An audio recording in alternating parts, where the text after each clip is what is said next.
When Frodo destroyed the 7th Horcrux of Sauron in the Battle of Stalingrad, I literally cried.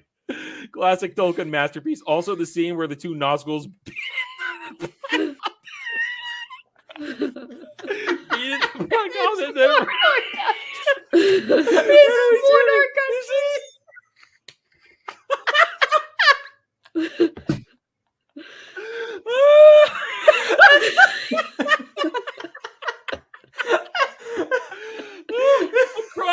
I'm crying.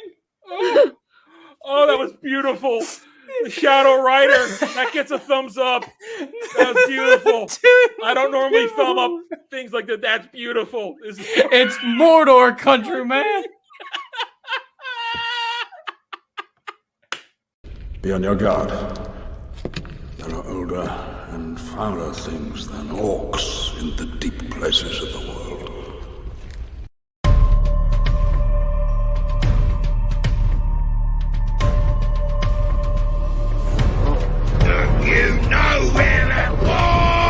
From the beginning, we knew she couldn't do this alone. Every good quest needs a fellowship. But you have not seen what I have seen. I have seen my share. You have not seen what I have seen.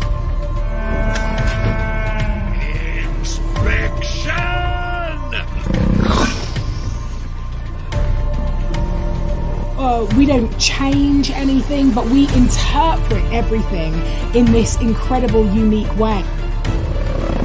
Everyone was cast because they were the absolute best person for the role. Second Age is the great unfilmed story in Tolkien's entire Legendarium, with the Forging of the Rings and the Last Alliance. And we felt that that was the story that deserved to be told. There is a tempest in me. It swept me to this island for a reason. They cast you out for deigning to beg them for a few petty soldiers. What will they do when you tell them that you are my ally? When you tell them that Sauron lives because of you! Oh, always beard. Enough with the quail sauce. Give me the meat and give it to me raw. Looks like meat back on the menu, boys.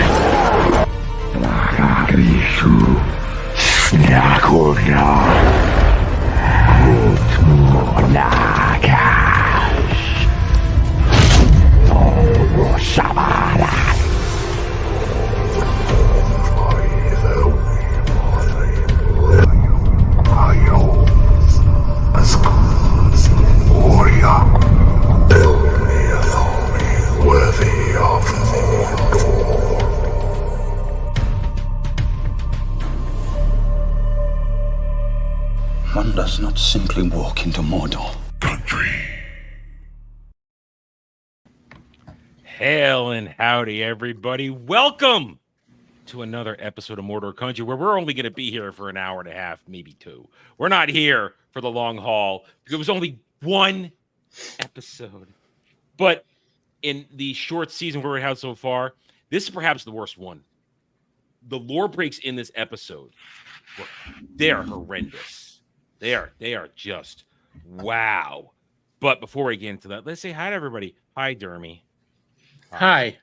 How are you? I watched the episode like 2 hours ago. I recorded my reactions. I forget what the fudge happened.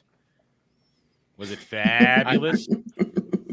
Yes, it was super fabulous. I'm trying not to cuss right away, okay? I'm trying to be good.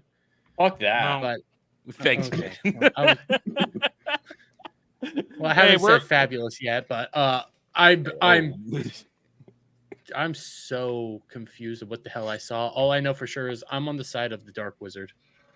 Well, if it means the death of Nori Frodo and Barry Muncher Poppy, I'm okay with that. That whole section is really fan fiction. It is. We'll get there. Hi, Jed. How you feeling? Oh, I'm ready for our next episode in masochism. This is just really textbook. Rachel should do this as a character study for, I don't know, a psychology journal. Just like what level of masochism will people subject themselves to? But yeah, this episode was wild. I forgot season 1 so much that I forgot Sadek died. I completely lost that when they were talking about that. It's like, oh, wait, they're saying was? Oh, yeah. He bit it. He died for nothing in season 1. He just like, oh, okay, I'm dead. Done I'm now. dead. But I did want to say we were a little harsh on the previous episodes. There's one thing I want to apologize for. Yeah, Okay. we saw the nuclear family orcs, right? And I see the master plan here. I see what they're doing that for. They're trying to domesticate the orcs so we can finally get the origin of the phrase, looks like meat's back on the menu. We're going to have a domestic orc. They're going to be sitting down with their families like, can we have the unlimited breadsticks, please, Mr. Olive Garden? God. That's the Hey, master they're plan, making and that's why Mordor they seem very enjoyable to live. Yeah, it's very chill. Yeah, chill and really close to Eregion. Man, that Everything's army really got there. close. Bam. I didn't know. Listen, I think we can sort of maybe get our heads around single character fast travel, but that army fast traveled. Oh, the army fast traveled in season 1 from Numenor to the Southlands. True. That You are fast right. travel is for everyone. And You're right. this episode makes Sauron just accidentally get into everything once again, like the messenger getting killed. We thought that might be Eidar's orcs. We thought that might be Sauron. No, it just they took a bad path through the Is that what happened? Or we'll get into that. I've been thinking we'll about get that. there, but yeah, it feels like Sauron just accidentally is into everything in the show. Now, after episode 1 of season 2, nothing's on purpose. The master plan that Galadriel sees in the world, like the sun sets, Everything is him. Listen, he is going to accidentally fall into her. It's going to happen. It's going to happen. Will that be an accident though? Well, no. Well, That's first of all, one thing he does on purpose. First of our gets joining us actually this week. She couldn't do it because of internet last week. Couldn't handle it. Welcome, Dr. Rachel. How are you? I'm good. Last week I was in the chat. Like I have my notebook full of all the notes I took about the episodes, and I'm just like, yep, they covered that. Yep, they covered that. So this week it's nice to be back with my notes just all up in my head and nearby. Oh God, it's just it is bad. It is so bad. Like I thought season 1 was bad, and then we get episodes 1, 2, and 3 of the season, and then it's even worse. Like y'all were saying, it just like it makes season 1 even worse somehow. And then this episode, I do think is the worst so far. Yeah, it's just so the bad. 2 massive lore breaks that I zeroed in on. To me, they're impossible to get my head around, and there's no forgiving season 1. No. But it's a little easier to defend something season 1. You cannot defend what happened in this episode. No, you can't. There's no defense. There's defense. And we are joined also by a man who, in some areas, has committed war crimes against the GCA with this show. Some say it. I'll leave that up to you guys to decide that. But we are joined by. I was on his side until Just interrupt the intro. Just do it. I am. Yeah, shut up. I was on his side until he decided to put everybody through episodes right one after the other. It wasn't like a in between period of like recovery. No, he did commit a war crime. Well, if he did commit the war crime, he didn't miss Alec Baldwin's finger. Welcome, ABF, joining us this week. How you doing? Pretty well. And by the way, we knocked him out nice and quick. It was like a Band-Aid. We didn't just just dance around it. But no, I have been hosting watch parties, which have been pretty successful. We have like 20 people in there watching it. But for some reason, it's my fault when the show sucks. And now we got hashtag cancel ABF. And I'm getting hit with class action lawsuit threats and stuff like that. And yeah, so man, it's just like Dermy, I forgot everything about the episode. I had to watch it again because during the watch party, you're just like, it's hard to take it all in, and you have to watch it again. It's terrible. Because I'm doing the reviews, and if you haven't seen what we're done here, if we don't do it for you, go watch my reviews. Go watch everybody's reviews. They got one up. By doing the review, it kind of retattoos it on my brain because then I have to quickly and succinctly get through it in my own amusing way because my goal is to make it more amusing than the actual episode. And it's kind of a decompression when I just rag on it for another 38 to 40 minutes. It just makes you realize how bad it is. And we also are, of course, joined by the chat across all the channels. Welcome, everybody, whether you're here on Dermy's or Jed's channel. We're happy to have you guys here. Hit those like buttons. Links to everybody's channels are in the description below because I thought ahead for once. And let's get on with the show. Okay. So for a season that's supposed to be about Sauron, we remember that the build-up, like, oh, this is Sauron's story. He wasn't in this. You're not selling it properly. It's not Okay. just Sauron's story. This is Sauron's Breaking Bad. Okay, you're right. I'm trying sorry. to sympathize with him. You know, there's a good reason for his evil. And but he wasn't in the episode. He wasn't here. Oh, Galadriel saw him in everything. A wasp flying near her face. It's Sauron coming to sting me. Like everything was Sauron to her. He was there in name. He wasn't actually there, but everything was his fault anyway. Well, no, there was a glimpse of him. Was there? He just wasn't there. Yeah. There was the vision right. that she had. Mm-hmm. Yeah, and Halbrand. Where she got wet watching about it. Mm-hmm. Yeah, You're she right. got wet about him sieging Aragon. Mhm. Yes. And Yeah, Mo pronounced it correctly there. oh god, the rolling of the R. Every R that Morfydd Clark utters is rolled in this. It's not even just a natural rolling R, like if you pronounce something in Italian. It's this rolling R that is obnoxious at this point. Everything, every name, every title, everything is R. Oh, Mordor, Elrond. She even says Elrond. Shut I up. think this show is incredibly discriminatory against people like me who cannot roll our R's. The ultra white people out there, it just disregards them roll like your they're Rs? nothing. I can't roll my R's. I can't No, either. he can't. No, I the best I can do is sound like the classic kid machine gun sound effect. That's the best I can do. Well, it's You're annoying. not elvish enough. I'm not elvish enough. No, you know what? Lame. I'm not. I was going to make a self-deprecating joke, but I'm going to move on anyway. All right, so,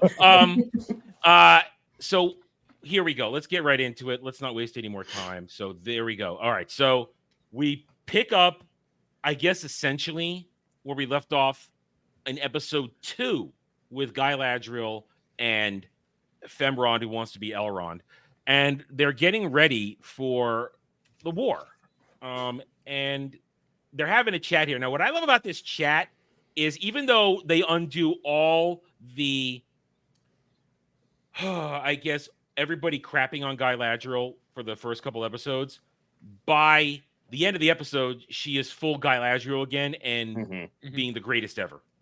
Mm-hmm. But it is nice to see her getting shat on here and being salty. It is nice. Oh yeah, Elrond's still my favorite addition to season 2. This version of Elrond, at least, because he is always shitting on Galadriel, and anyone who does that is right in my book. Well, he even we'll get to it, but he even shits on her at the end. Let's be real fair here. He does. He gets one zinger Absolutely. in with the diversity crew, which And I can't wait I to get think to that. he's kind of right with what he says there. And here's the problem with that, though. You know what? I'll save it for that. I don't want to jump ahead to that. We'll get there. With the problem, even though I do agree with you, I like his ragging on her. I like his demeaning her, his diminishing her. It's still lore wrong. Oh yeah, because 100%. She's not. She shouldn't be into the rings. None of them. And all right. So this little speech here. Let's go over this speech where he asks her for recommendations. Can you get me a party? And just to foreshadow it, I said it last week. They were going to have the most diverse party in history. We saw it. Very, very diverse. And I just love how bitchy she was in this scene. Like, yes, Actually, I could find 2 swords. God, man. She was really prissy. She was very I'm trying to think of the right word. Not entitled, but she was just being a goddamn bitch the whole time because she's not in charge. She finally gets something smacked in her face, and it's like, yeah. No wonder she's always in charge. She asked for 2 swordsmen and an archer, right? So +2, which would be Elrond and Galadriel. That's 5 people total. Keep that in mind for about half an hour into the show. Yeah, and somehow they got Asian archer girl. Was it X-ray girl? We're not sure yet. We have to take another look. It might be potentially. Although I think X-ray girl's actually bustier. So that should... Hey, I'm on brand here. I got to stay on brand. All right. So she's upset. He's gonna give her the runner, the ragging. But now Where are we? I forget where we are at this point. Hurry up! We're and get watching there. them fast travel. Oh, all right. Okay, the overlays. I'm not seeing through over. Okay, the fast travel. Okay, so we're right here. They get from Linden to Eregion, I guess, in a day or halfway there. By running. They actually talked this time about distance, like 150 something rather. What are they? Really? What was that? I missed it. This is when they get to the bridge. Yeah, and they mention like, in order to get around, it's going to take us a week's time. But we don't really know how far they've traveled. I believe. Mm-hmm. Yeah, they're not super specific on it. They say, there's that reference. I think it was 2 weeks. If we go south, it'll add 2 weeks to our journey, or we can try to get across here. And then in my notes here, Galadriel said something about how Sauron uses powers in lightning form, which we've never heard of before. Yeah. I think she's implying that he had a lightning bolt strike the bridge and take it out. And here's the thing. As far as we know, and Jed, you made this great points last week, everything Sauron does is coincidental. He's not actually involved in anything except the making of the rings. Everything else, it just kind of is good luck for him, man. Oh, I would not be surprised if this bridge wasn't actually because of him. It could be something entirely random that Galadriel's just attributing to him. We have an answer. The earthquakes from last week. Yeah, it was just the earthquakes. It was Adar again with Mount Doom.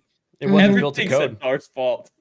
Yeah, that's why he hates Sauron so much, because everyone blames Sauron for it, but it's actually Adar, and he's so mad. He never gets the credit. He's stealing my thunder. He's stealing my thunder. I just be the Dark Lord. Quite literally stealing my lightning this time. Now it's his powers. I think it was the earthquake that did it. Now that it comes up, that makes sense. I don't know where she's getting the lightning stuff. Maybe they're scorch marks, but we don't see it. I'm kind of siding with Rachel here. It was Eitr and that big old army of his. So it couldn't handle the weight, or is it Adar? I don't know what his name is anymore. They say it differently every time. No one pronounces any name the same way. But I do want to point out, based on geography, they most likely went through the Shire. If they're in the Barrows, you are exactly with right. The Grey Havens, they might have gone around it, but I mean, it's not the Shire yet, of course, but the land that becomes the Shire. Because the Harfoots haven't gotten there yet. It's the Promised Land. What did they call it? Suzette? I don't know. It was something weird. The Sensi bubbles? I don't know. The Sensi bubbles. I don't know. I got to keep my powder dry, and I hate that. Aside from the lore breaks, I think I hate that section the most because it really is pure fan fiction. Suzette. Suzat. Suzette. Yeah. Okay. Suzette. So yeah, the proto hobbits have a promised land, which is the Shire. Yeah, I don't think that was in. Listen, they wandered through the desert and just have been constantly wandering around for the promised land. Okay. Are they? Am I supposed to relate to this? I think so. Am I supposed to see myself in fake hobbits? Yep, I think so. Fake hobbits are your people. They haven't discovered the technology that allows them to put a village next to a river yet. Although when we get to it, I do have a theory about how the hobbits begin. Okay. Well, listen, I don't want their dirty feet though. Poppy's Does it involve inbreeding? No, it involves Poppy and her crush that we meet. Oh, she's so thirsty. I think they get together. Yeah, for Rufio. Discount Rufio. Oh, he doesn't have his skunk head though. He's got the wildest ears. Though. Oh, we're gonna talk about that. That whole thing. Mary Mack. Oh my God, we'll get there. Okay, so someday here we are. Now it's what are we gonna do? Sauron destroyed it, and she has this whole moment now of the ring. Oh, okay. There's diverse crew. It's not really that diverse now. When you start it is diverse. They've got it. They have two white guys. No, that's a ginger. That's not a white guy. That's a ginger. He knows his own kind. He knows his own kind. You got a ginger, a twink, Asian representation, and token black guy that's going to die in the mini horror movie first. I was told that Asians are white adjacent. Yes. Yeah. Oh, okay. So we have 3 white people and a black guy. Actually, if you think about it, we have 1, 2, 3, 4, 5 white people and a black guy. Yeah, that's not that diverse. He's token. He's literally. But why does he have to have a shaved head? Why can't he have long hair? Like, does he? He's black. Yeah, he's black. Just like what's his bucket? What is the black elf's actual name? Rachel and I were talking. Arendir. I couldn't remember that. I never remember. I now call him Legolas the Black. That's what I call him now. Legolas the Black. Yeah, I'm still on Don Legolas. He has short hair, that's so Gary's thing. Well, I don't want to steal Gary's nickname. I got to have my own. So I call him Legolas the Black. But here we go. I'm just waiting for an elf woman with a mohawk. I feel like that's the type of show this is. I'm ready for it. Full on spiky mohawk. I know. Maybe some dyed color in there. We can make it half shave. Of course. Well, hey, we haven't had any multicolored hair yet in this show. Do you think we'll get Don't that? give them ideas, man. I hope that we got a little bit. It have to be season 3. Oh god. Come on, crazy. Let's get crazy, guys. Might as well just go as nutso as possible. Mm-hmm. So I love that we called it that it was gonna be the most diverse group ever.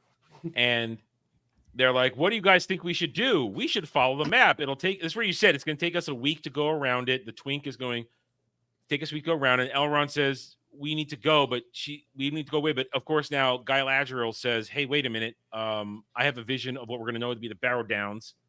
And we shouldn't go through there because it's evil that Sauron has like Jet said, Sauron's in everything. He's in everything. Even though this is impossible right now. It's just impossible. And I love it again. Like I said, he just says, shut the fuck up. We're not listening to you or your plastic ring you got out of a cereal box. We're not listening to you at all. It's not going to happen. Wait, I have to go back. Look how upset she is. Mm-hmm. She's so offended. Well, look at her. Look at that face. The patriarchy putting her down again. Oh yeah. Dare you? Boo-hoo. I'm the bestest ever. Do you not know who I am? I'm the leader of the Northern Armies. Not anymore. She's Lieutenant Galadriel. That's a major demotion. Yep. Because for some reason, commander to them is general. I guess. Yeah. Because she's one of the 4 generals apparently of the Elvish armies at Lindon. So yeah, she's one of the 5 most powerful people in the military beneath Gil-galad. And that's a commander. That's not how any rank system that I'm familiar with works. No, but what it is I think this is sort of their way attempting to put Elrond on his actual lore track of being a commander and leader of men, and now having him be in charge and her not.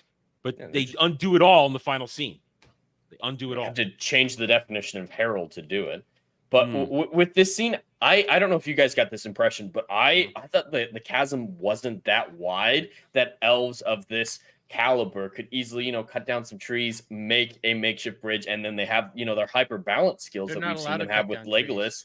They could easily make a bridge in a day. So they lose a day versus a week. That's a hate crime. You can't cut down trees. It's true. It is a hate Oh crime. my god. That's the most emotion we saw Arendir ever have in this show. Not when his baby mama died, when a tree gave him a flower. We're gonna get there. That whole thing. We've already seen at this point. We're at any moment here. When we get to the Barrow Downs, it begins the whole stealing of classic lines from. Oh no. That's not the Barrow Downs. We know it. You know what I'm saying? No, what I'm saying is this. Yeah. We're about to get to the first parts of this where they're going to steal from Peter Jackson's adaptation, his famous lines, and they're going to try and make it their own. There are darker things in the world. Oh, I am this and that. Go back to the shadow. Oh, that one was clear. Go back to the shadow. But there are also ones from the books. Really brutal one. Like half the stuff Tom Bombadil says is actually stuff Tom Bombadil says in the books. In the yes, movie, I was told. I was told that in my comments. Mm-hmm. I was explained to me in the comments of that. All right, so she's all upset, and I love it. Resting bitch face and all. Are they actually making him look more masculine now? I mean, it's hard. I wouldn't go that far. They're trying. I would say he look. Trying. I would trying. What they're doing is they're taking a gay guy and they're trying to make him seem intimidating. He's still one of the better characters. Not that he's good, just that he's one of the better. They're trying to make him from a twink to an otter. Well, here's the thing. They have made him less gay when he's not hanging around his boyfriend anymore. That does help. He's less gay. Which boyfriend, though? Yeah, because he's in that love triangle. Yeah, the gay love. And then he longers for Galadriel's dick dagger. Well, he's in a second love triangle now.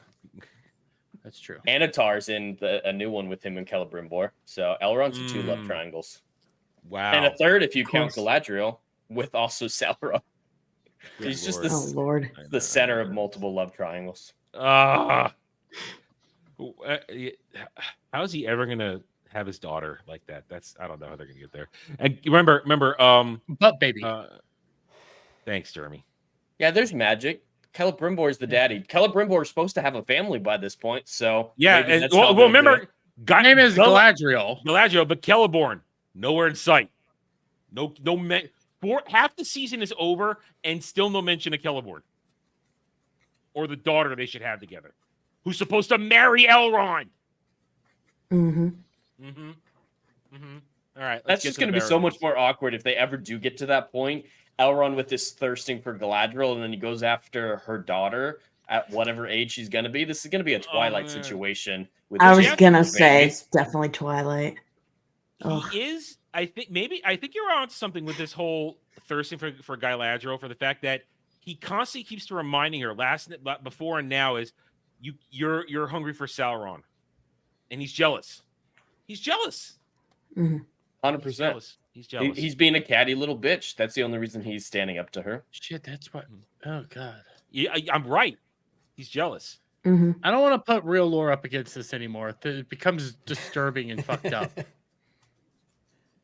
She tries to stand up to him here, and he's like, "Shut up. We're moving on." I like the dressing down. I like the dressing down. Right here. Whatever the motive, it is cathartic to see. Yeah, because it's cathartic, but like we've been saying, to me, it's hollow because they don't want to do this, and they're going to correct it as soon as possible to make her the center of attention again. They're also doing the whole Captain Marvel thing, where you have a man putting her down. Shut up, okay? But stay in your lane. Quit trying to go above and beyond. But I'm the bestest ever, and I know I'm the bestest ever. I just have to remind you that I'm the bestest ever. Yeah, she's going through the hero's journey again. She's the bestest ever. People tell her she's not, and then she proves to everyone she is the best ever. That's it, because she didn't go through a journey last season. In fact, she was the villain. She was the villain last season. She's always been the villain. I know.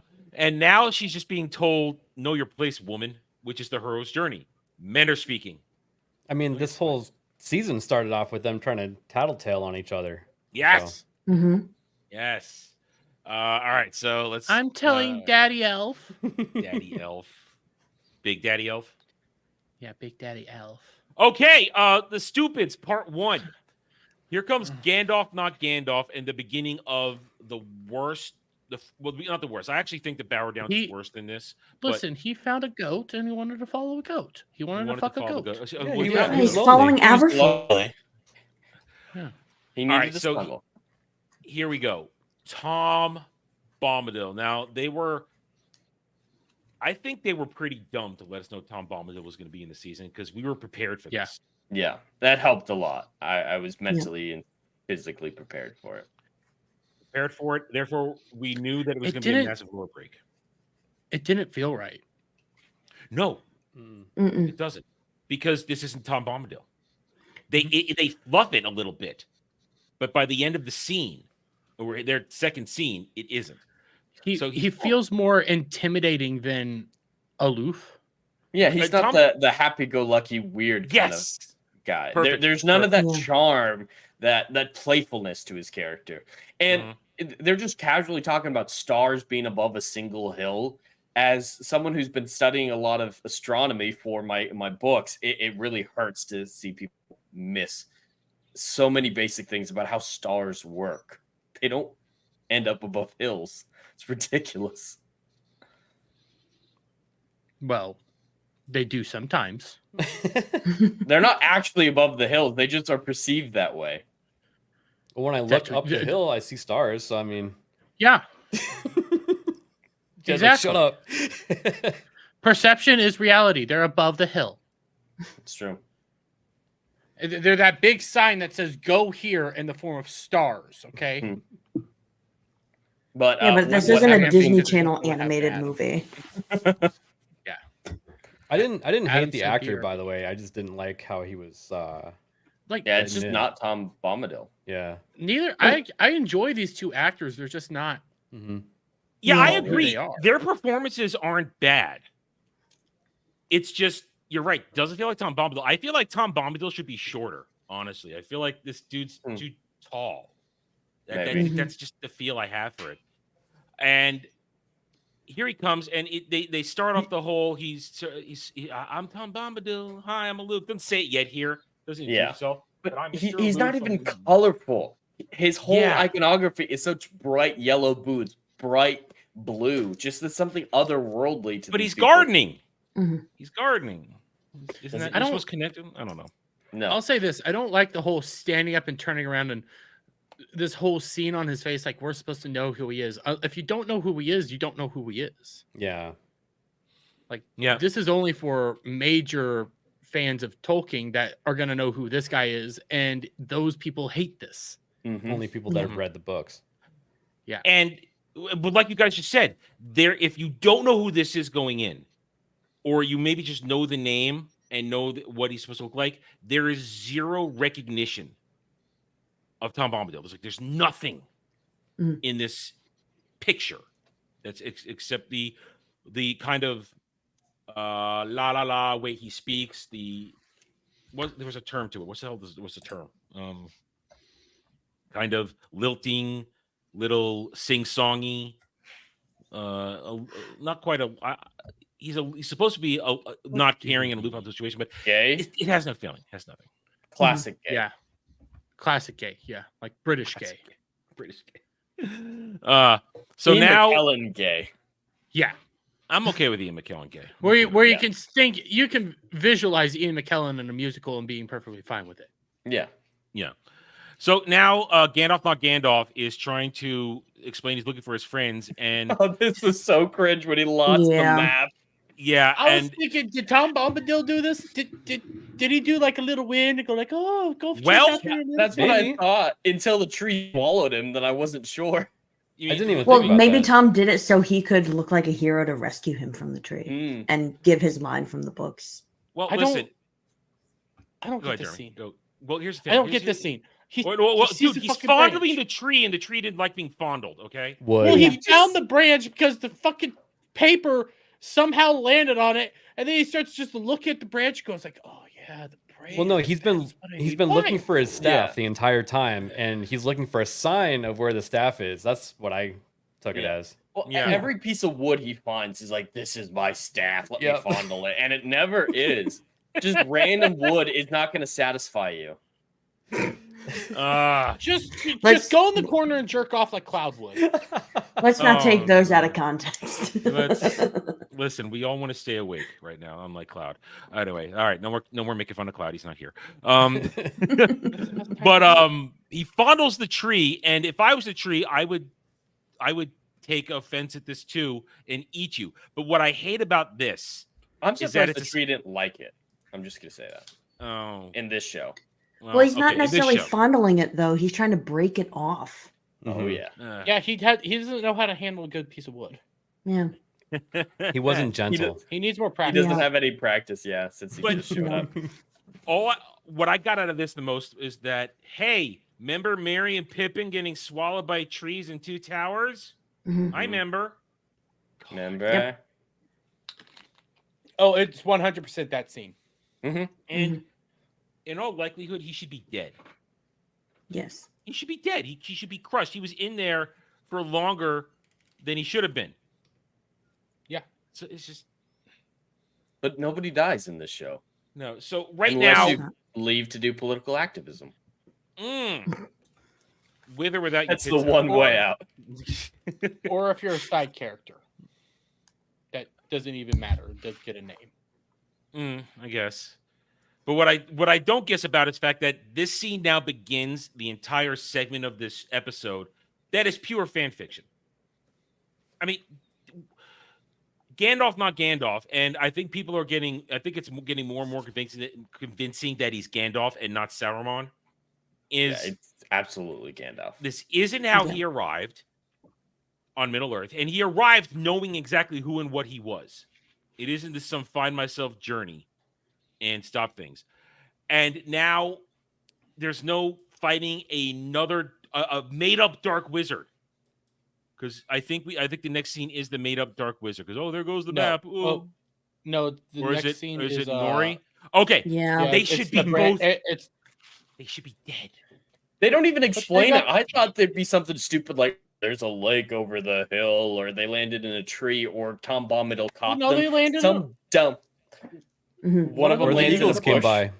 Yeah, something like that. Something really dumb, but they're just like, oh yeah, they're fine. They're fine. They One got landed in a bush. Yeah. That's fine. Totally fine. thrown into Aim for the bushes. air. Yeah. They were at least 20, They're 30 both yards dead. in the air. Or at least have a broken bone.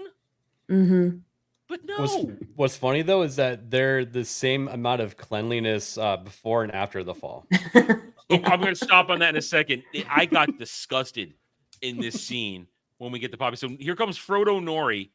She's fine. She lost her acorns. Totally not Frodo. Dermy, she lost her acorns. I Did know. she? She finally got. Yeah. Yeah. She doesn't have her acorns or olives in She her. lost her hair anymore. nuts. Yeah. Aw. Oh. But She Poppy really still has is. her acorns. Poppy still has her. Oh, that is foul, right? Oh, that's for the foot people. That's for the foot people. who Oh, watch you this know show. someone was this. Oh my That's god. purely for the foot. They Tarantino'd that shit. I almost made this my thumbnail. I almost, and I realized, you know what? Don't do it.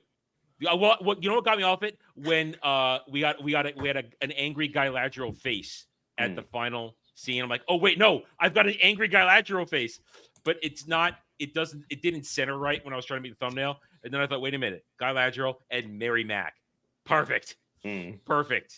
Well, you probably didn't want to use this one because you don't want to scare off your audience. You don't want to gross them out. That's the other conclusion they came to. People would go, wait a minute, why the hell did he make feet a thumbnail? So Well, yeah, I didn't want that. I didn't want that. In the past, like in Lord of the Rings, they've shown, hey, here the hobbits, they have dirtier feet. Like they're not ugly and stained, but they're not good because of how their feet are. They don't need to wear shoes. It's leathery. Yeah. It's just how they're made. This is pure disgusting.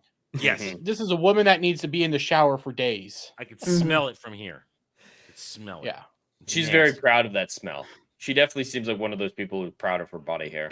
You and know her what's body interesting? odor. Here's the thing. In Peter Jackson's Hobbits, when we saw his Hobbits, and they gave us shots of their feet, which were oversized too. They didn't even make the effort to make the feet look bigger. They didn't make I don't the think effort. they're wearing prosthetics. No, they're not. No. But at least they went for the effort with the practical effects for the Hobbits to make them look like those feet are worn with blisters and calluses. They look like leather. These are just a pair of dirty ass feet. Mm-hmm. Not even trying. It's one of the hallmarks of the show. They don't even try. So she wakes up Berry Muncher, and They're just fine. How far away are they from the well? We never see the well again. We hear about the well because Mary Mac stole the water. He stole the water too. So they're perfectly fine, and I guess the writers are gonna. They're still close by. Because look, there's a dude. There's a dude. We gotta run. What are we gonna do? We're gonna jump off a cliff. And then they're fine again. Let's go back 1 second there. Let's see, get a look here. God damn it. Sorry. All right. Well, that looked to be at least another 20-yard drop. Yeah, that was a big Depends drop. on the hobbits are smaller people, but yeah, equivalent 20-yard drop. That's massive. But they're gonna ninja roll to safety. All right? I'm telling you, someone they're needs to dead make again. the meme of the other guys where they're like aim for the bushes. Oh yeah. And put that side by side. Oh yeah. That would be great. But I mean, they did just survive a tornado, so of course they're going to be fine jumping off a little cliff. Yeah, you're not wrong, but the weirdest part is they specifically show them landing on their heels in a certain way, and like, they broke their ankles. Oh yeah, they broke their ankles doing that. Yeah, but they're perfectly fine. And then they just happen upon. Has this look on his face. This guy is not perfectly fine. This did you see his ears? They look weird. He's got some serious lobes. Listen, his mom was standing up when she was giving birth. He fell out and hit his head a few times. All I gotta say is, who was thinking? Who thinks of a design like this? An idiot. I can think of a much nastier name. Yeah, I don't know what is going on through their head because I don't know what's. This looks like a a creation Adam Sandler would do for a comedy movie.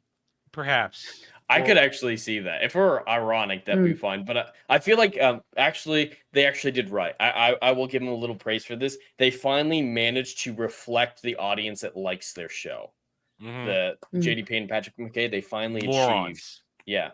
Because this guy's a retard. He thinks his name is nobody. You know what? Even with the expression, I think this is actually the person who got hit by Sauron's lightning. That hair. I think that's it. Look at that hair. I mean, yeah, That's where the it hair. went. Yep. It fried what little brain cells he had.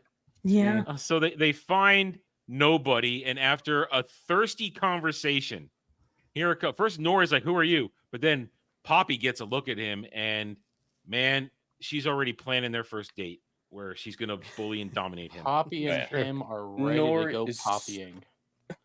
They're the Adam and Eve of hobbits. All right, Rachel. You said you had a theory on it. Go for it. Oh yeah, no, I think they get together, especially since Poppy sounds like Pippin and his name kind of sounds like Meriadoc.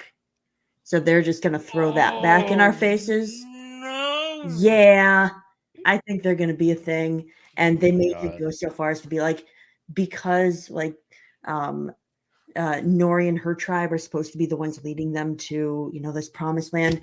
He's gonna keep journeying with Poppy, and they're gonna start the hobbits. I think they may go that far.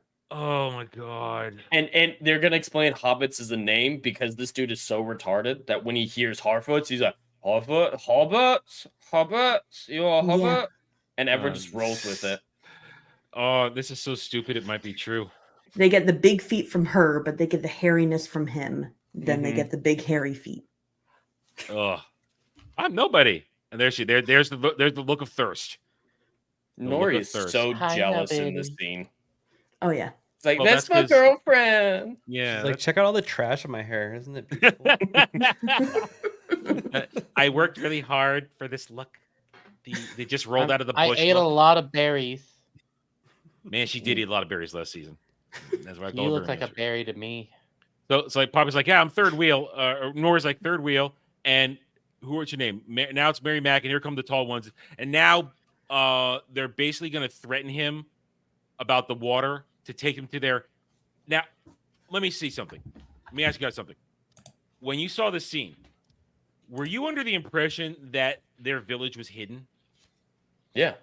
Yeah. He makes it very clear. I can't bring in outsiders. Yeah, it's a hidden village, which gets found out pretty easily. Yeah, I gave a couple And of he rules had a that they had to follow. Yeah, they had tons of rules to follow, but he had a fear boner here. He liked it. Jeremy, she was going to twist his tipples. My mother twisted my fucking tipples.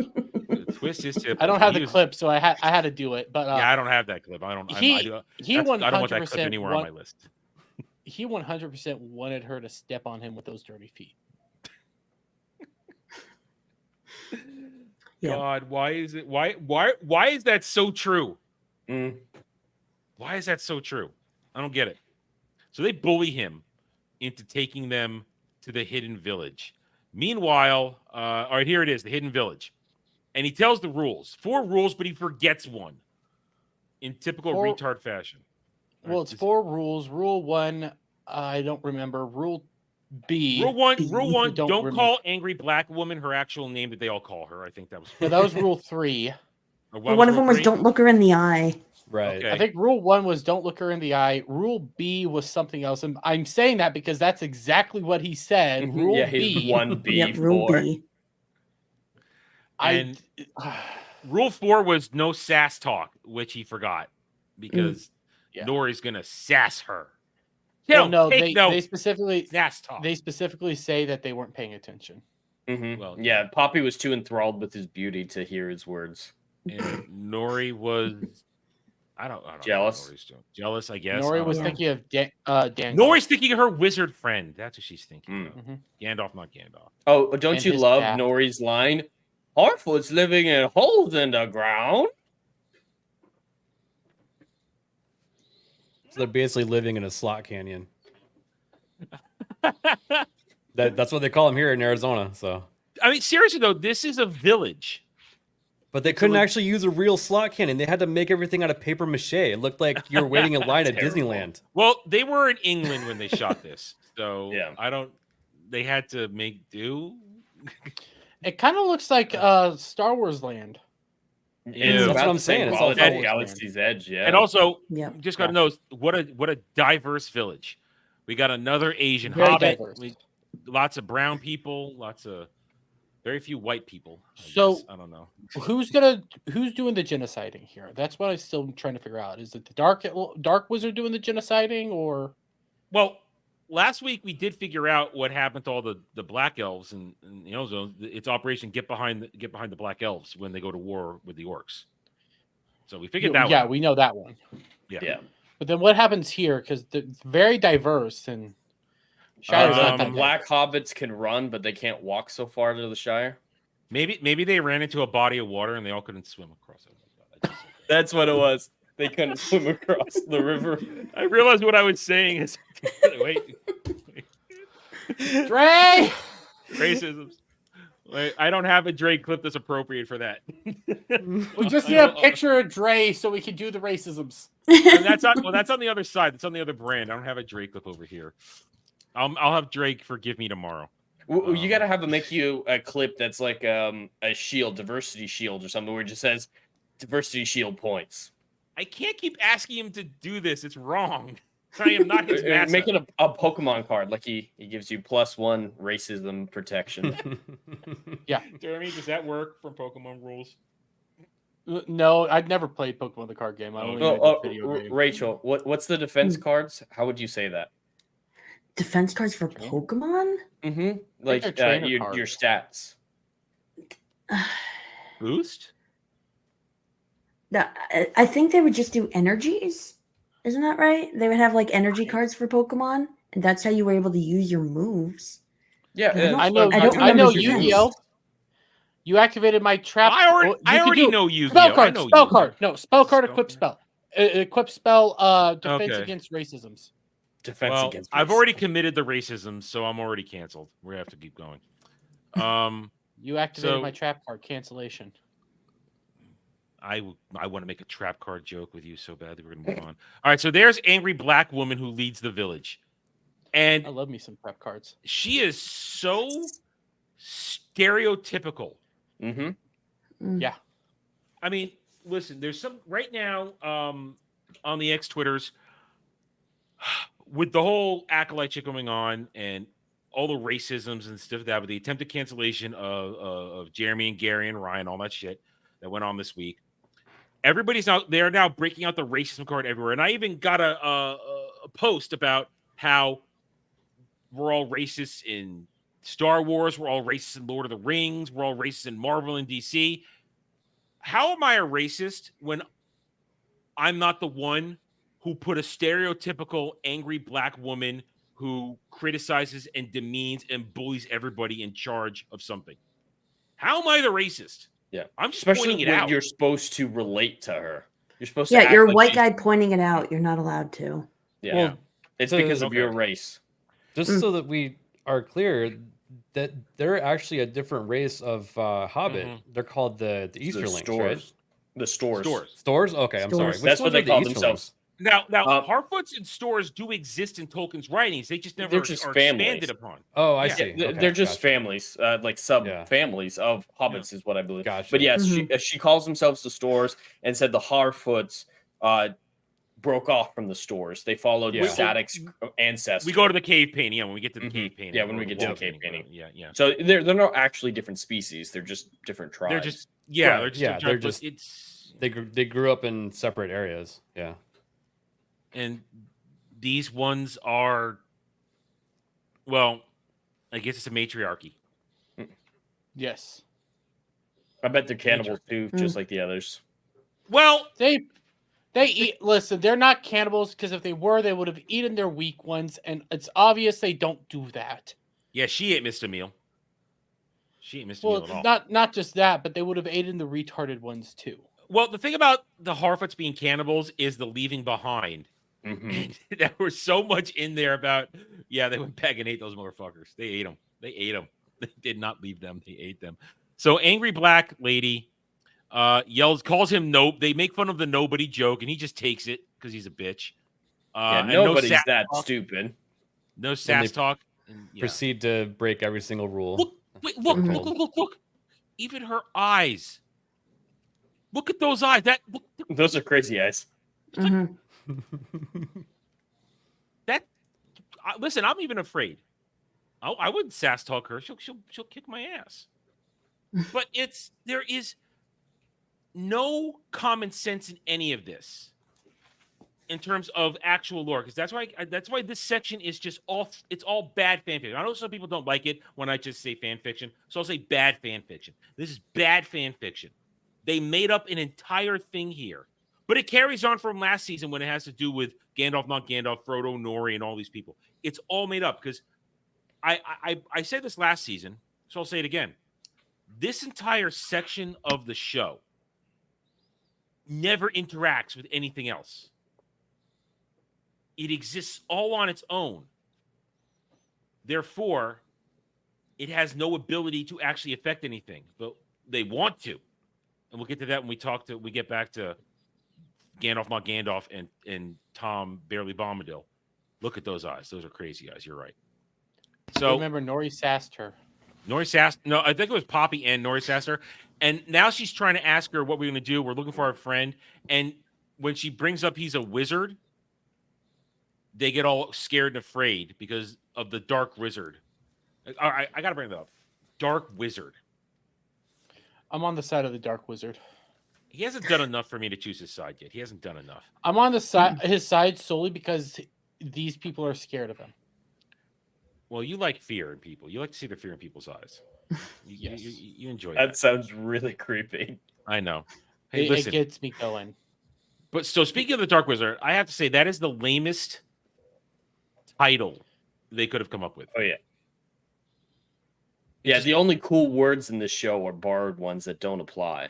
So all we get here from this scene is 2 seconds of, you go find the Harfoots, and I'll take care of the wizard. The Astari. Give me a break. He's sending the Death Eaters out to find the Harfoots while he takes care of Totally Not Gandalf and Tom Bombadil. Yeah. Oh, this scene! Okay, fuck you! He steals Treebird's line. Treebird's line. It's more complicated than that. Treebird's line was Tom Bombadil's line. Peter Jackson took Tom Bombadil's line, gave it to Treebeard. Okay. So they are using a lot of Tom Bombadil's lines from Fellowship, but that begs the question: how much rights did they acquire between seasons 1 and 2? We knew they got a little bit when they got rights to the first age in Morgoth a little bit, to use the word Morgoth finally, but to use direct quotes, a lot of them from Fellowship, was beyond what I thought they had rights to. I may not have known that was Tom Bombadil's line because I'm not a hardcore film guy, but that doesn't change the fact that this is total member berries for 100%. Two Towers. Yes. Doesn't change the fact. It's total member berries. And he's going to just pull him out, and he's fine. He's not hurt. We birthed a wizard. Ew. It's a boy. Who's the dad? Old man. Tom. Yeah, Tom's dad. Wow. Yeah. Nori. This is getting weird. Yeah. It was a miraculous conception. I can't tell if this dude playing Tom Bombadil is out of shape or it's just his clothes. Yeah, his face is pudgy, but I wouldn't call him fat or anything. I didn't say fat. I just like out of shape because I can't quite tell.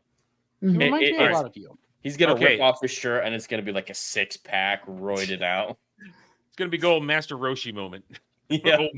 Buff old man. I didn't need Naked Wizard. I'm just gonna say that. I was gonna say that. No, thank you. I didn't need Gandalf, not Gandalf, taking a bath. This whole scene really wasn't necessary because all it is there's something weird going on with Tom. He has all this weirdness. Here's the thing, though. You hear Goldberry in the other room. But, and I know I say this, and it's the same thing when people yell at me when I try to talk real Star Wars when talking about Disney Star Wars. It doesn't match up. He hasn't. Tom Bombadil meets his wife on the other side of the world, and they stay there once they're married. So, how? Why? And now I'm no Goldberry expert, but obviously she's some level of magical if she's existed through the second age into the third age and all that time as his wife. And that's not what I'm arguing. But is she like disappear kind of magic? I doubt they thought through it.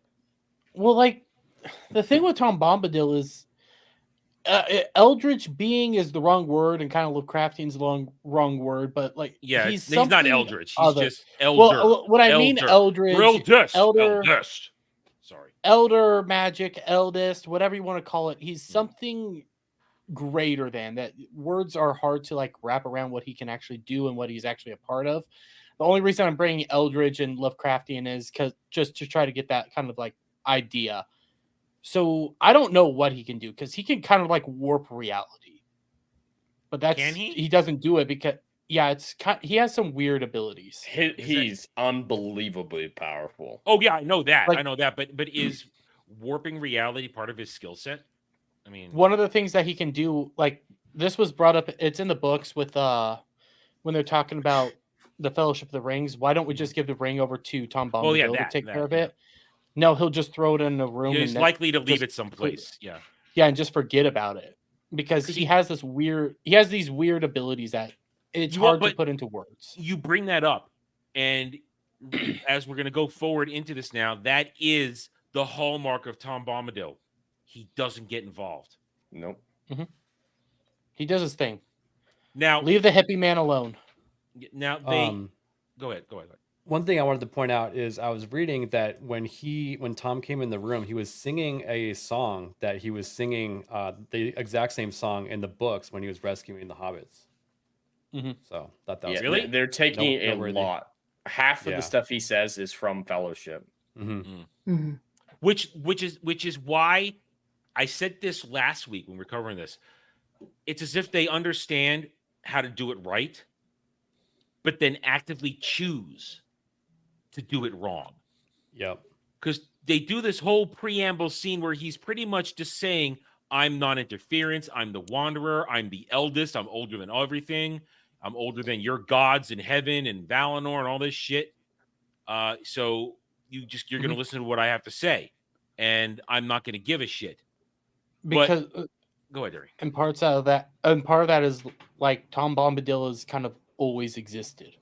Yeah. Again, as much as the lore that I know, the song is what gave birth to the world, but there's theories that Tom Bombadil is older than the song. Mm-hmm. Yeah, and Peter Jackson chose not to use Tom Bombadil in his trilogy because it was such like a tangent that it wouldn't make very much sense. Yeah. It would have broken the flow of the story. I completely agree with that decision because he boiled it down to one aspect of Tom Bombadil being the main deciding factor. Is the scene that Dermy was referencing. Is he actually just throw away the ring? He's completely unbothered by the power of the ring. And in Fellowship, the whole point of that movie is building up the ring as this malevolent force. Gandalf can't even touch it without having visions and being afraid of turning. But Tom Bombadil's acting like it's nothing. It's going to be a little distracting and confusing to people who don't know the lore. So I think it was the right decision to cut him. Mm-hmm. And here's where it goes wrong right here. Can you teach me magic? Can you teach me the staff? And then he says, I taught another wizard how to do this, but then he went bad. And he's going, well, is it my mission to stop him, stop Sauron? No, it's it is my mission. But he basically says, yes, it's your mission to stop their flames from joining. And in the end, I'm going to help you. And he tells him that you'll just know when you find your staff or in the moment type of thing. Yeah, okay, Ollivander. There's definitely some Harry Potter. The staff chooses the wizard. How I took it was, it's not the staff choosing the wizard. It's you'll find the staff when you realize what your name is. They do the name thing again. Yeah. Like your name, it finds you. Now, shit like that. I caught a little bit of this on FNT. I had a very rough day yesterday on Friday, very long, exhausting day. And I kind of fell asleep when they were talking about this, but I did hear it in between wakings up, how Gary was talking about the meaning of the word Gandalf and how it's drawn from wandering and this and that. So if anybody watched it, correct me or add to that if I them right now because, like I said, I fell asleep because I was mentally exhausted from stuff yesterday, and the whole name thing is now starting to bother me more than it did last week. I just thought it was silly last week, but with that little bit of extra information, because I count on lore guys like Gary, who knows way better than I do, to add context to things I don't know about. This, I'm now really getting annoyed that they're really taking this whole name thing and they're going to butcher it even more because Gandalf had his own name when he arrived. Yes, he didn't use his Valinor name or his name as his Astari angel name, but he still had his name when he arrived. There's no, and he's gone by many names. Like there's the Elven name for Mithrandil. Yeah. But, I just want to point out from the chat, I think Mole is correct. Goldberg's the goat. Yeah. Goldberry's the goat. Goldberry is absolutely Tom Bombadil's goat. They are having it dirty. They're doing it dirty. Don't do that. That's disgusting. I mean, they do live in a desert, you know, the stereotype. Oh, yeah. I don't play this game. That's why Tom was so concerned about him seeing the goat. What did the goat had a name? No, it just called it. No, the baby goat had a name. The big goat outside did not have a name. What was the lamb baby didn't have. goat's That was a name? lamb. That was a lamb inside. What was the baby goat's name? No, I think it was a lamb, not a goat. Yeah, it was a lamb. That was a What lamb. was the lamb's name? I don't know. I wasn't paying that close attention. I didn't Lamb write chops? that down for whatever reason. I'll go look it up real quick. I'm curious do it. now. I'd have to 'Cause raise I the think- volume up. And I think that the name was supposed to have some sort of like Easter egg in it, also, like the name of Really? the goat. Probably. Yeah. I'm sick of Easter eggs. I know. I'm There's willing like to- I actually saw an article that said there's like 46 Easter eggs in this one scene. Oh, I didn't Well, read all his of them because cloak's it was in too here. much. His cloak. I noticed that his like blue cloak. Here, I'm trying to get. But to it's the like scene. dark, dirty blue instead of vibrant, colorful blue. Yeah. There's no yellow anywhere. I see no yellow. But they know it's supposed to be yellow because there's that god awful end credit song. I don't know if anybody listened to the whole thing. I didn't watch I it. heard- As soon as it faded out, I was gone. I was done. No, that song is terrible. I It is muted. all. It's just singing about his yellow boots.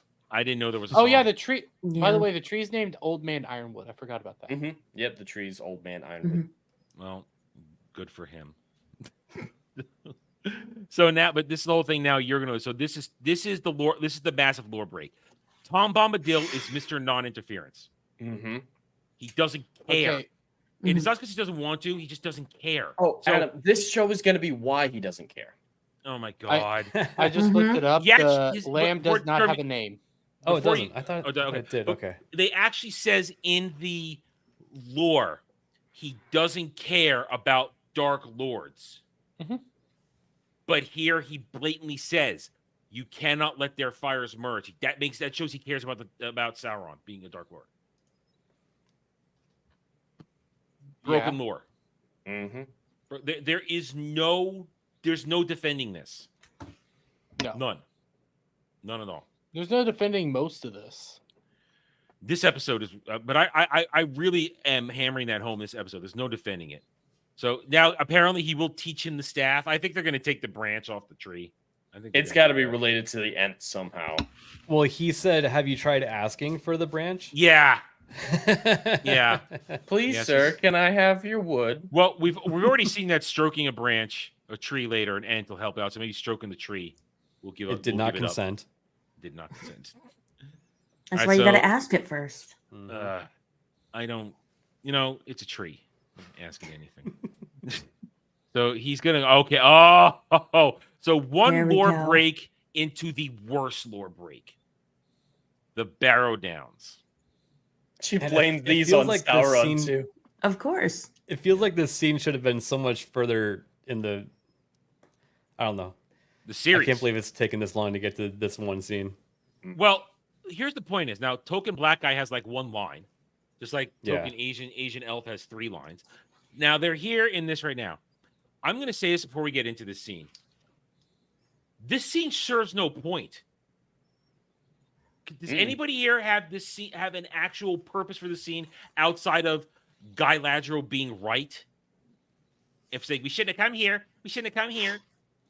You could cut out everything about this journey, about the bridge being broken, about the Barrow Downs, and just cut straight from them leaving Linden to them showing up and seeing Adar's army and having the whole separating with Galadriel and lose absolutely nothing. The only thing that we get here is a couple of them die, but we don't know these people. Only the token black guy dies. Oh, okay. Only the mini horror movie, which is only one of the them oldest. That is the oldest stereotype. The black dude always dies first in the horror movie. Yeah, that We But don't you know can't that. say that because it's racist for you, a white guy, to point it out. I've already did my racisms. I'm neck deep at this point. I'm going to continue and push forward. I'm going to ask Dre about this tomorrow. I'm going to ask Dre what he thinks about this scene when we have our brief Mordor country. Fuck. Rings of Power section tomorrow on Roundtable. I'm going to ask him what he thinks about that. His reaction is going to be gold. I know it is. But the black dude dies. He just gets ganked without even swinging his sword. He gets pulled screaming, and they're going to hear the Barrow Whites eat him. Yeah, you hear squishy noises. Yeah. And crunching. Crunching and Gross. So I bring it up now. So let's get into this. The Barrow Downs. Now, I looked this up because I wanted to be sure I knew what I was talking about. I knew this. Before we even got here, I knew this scene was going to be all kinds of wrong. But upon doing further research, because this is like deep lore shit when you get into it. Yes, the Barrow Downs existed in the First Age, created by men of the First Age. I wrote down Barrow White shortcut. Did they call it the Barrow White in the show? They said Barrow Downs. Okay. For some reason, during my review, I kept calling it Barrow Mounds, but I was in a rant, so I forgave myself. The Barrow Whites are what the spirits themselves are called. Yeah. The location is Barrow Downs. Yes, the Barrow Downs. So, and there are many Barrow Downs. There's a few of them from what I gather from my research, when I looked into it. So the Barrow Downs existed in the First Age. Oh, there goes Black Guy. Bye, Black Guy. We didn't hardly know ye. That was quick. He's done. It came in, it went. Yeah. And now their 5 is 5 again. Yeah. Mainly just white people, too. Yeah. Okay. So, an Asian and a ginger and 3 white people. An Asian, a ginger, 2 white people, and a twig. Get it right. I do have to mention in that scene where they talked about we need 1 archer and 2 swordsmen, he did mention that they already had a guide, so the number's still right. The guy was the whole time. Okay. He's not one of the 2 swordsmen. He's separate. Gotcha. All right. Here's the moment. All right, so here we go. As I was saying, so now prepare yourselves and let's have our event. That's totally freaking Avengers. Yep. Oh yeah. Where twists surround them and they're all readying their weapons for the fight. Dun, And then they barely use them. Yeah, they get their asses kicked. Now so Barrow Downs existed. Mhm. Here's the thing though. In the Second Age, they were still the same were in the First Age. They just were there.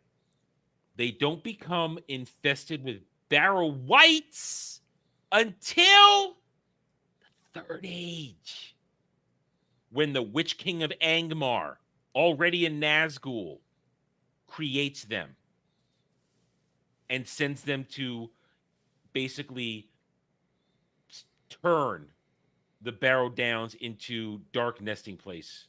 Mm-hmm. So not only is this a ridiculous scene that serves no purpose except to make Galadriel or to pump up Elrond a little bit, I'll say that too. Yeah. But it should not even be possible in the Second Age because Barrow Whites don't exist. Is there any way to defend this? No, I mean they at least tried to justify it. The evil of Sauron is awakening deep horrors from all across the land. Of course, he's not actually doing because he didn't do any of it. I think they wanted this scene to exist because it looked like Pirates of the Caribbean and they had that technology because they made Pirates of the Caribbean. That's what the skeleton dudes look like to me. Mm. These are all factors. Yeah, it's just they wanted a horror scene with a brief sort of nod at lore without actually being lore. Mm-hmm. And yeah, it's entirely pointless. And like most of this season does, it damages what came before it. I mentioned it at the beginning. They find the message from Gil-galad for Celebrimbor in the Barrow Wights. They just happen to come through here and happen to get killed. We kind of got the implication. I thought when they died that it was I thought orcs or killed somebody. They look like physical beings when we saw that little clip. We never saw like the faces of these actors. And it was daylight too. It was daytime. Or did the physical beings throw them in the Barrow Downs to hide them? We'll never know. It doesn't make sense, but of course, either way, it's not Sauron's fault. He just lucked into the message not arriving so he could keep deceiving Celebrimbor. I mean, in actual lore, there is a connection to Sauron because he made the Nine Rings. He gave it to the Witch King of Angmar, who then created the Barrow Wights. But that sequence hasn't even begun here. He hasn't even made the Nine Rings of Men yet. Can't be a Witch King yet with no 9 rings. There isn't even Angmar. Angmar doesn't exist until the Third Age when, according to what I read, when that area gets splintered into multiple kingdoms of men. I don't know if that's right because the what 9 rings were corrupted before Sauron's first fall. No, what I'm saying is when the Witch King, when Angmar existed, it existed in the Third Age, and therefore the Witch King was in charge. So that's all I'm saying. I always thought he was the Witch King of Angmar because that was his previous kingdom from when he was human. It was his kingdom. No, it was his kingdom. They just called him the Witch King of Angmar going forward. All I'm saying is, Angmar doesn't exist in this period of time. So there's just they don't even have the pieces in place to convince us that maybe this happened. Like, let's say, you guys said, let's say that if this happened farther down in the series or timeline, and you can say, okay, the 9 rings existed, the Witch King has his ring, and maybe now the Barrow Wights happened. Then you could make a slapdash explanation, and there's a little bit of defense, but there is no defense because none of the factors or ingredients required to make this shit stew are even here. None of them. No ring, no Witch King, no Angmar, nothing. But the Barrow Wights exist anyway. And another point is, even though Barrow Wights shouldn't exist yet, Elrond knows the lore that their weapons can hurt them. Yeah. How does he know that? Yeah, how does he know that? Why don't they keep these weapons? If they're powerful enough to banish race, they're probably pretty useful. Because there are no race yet.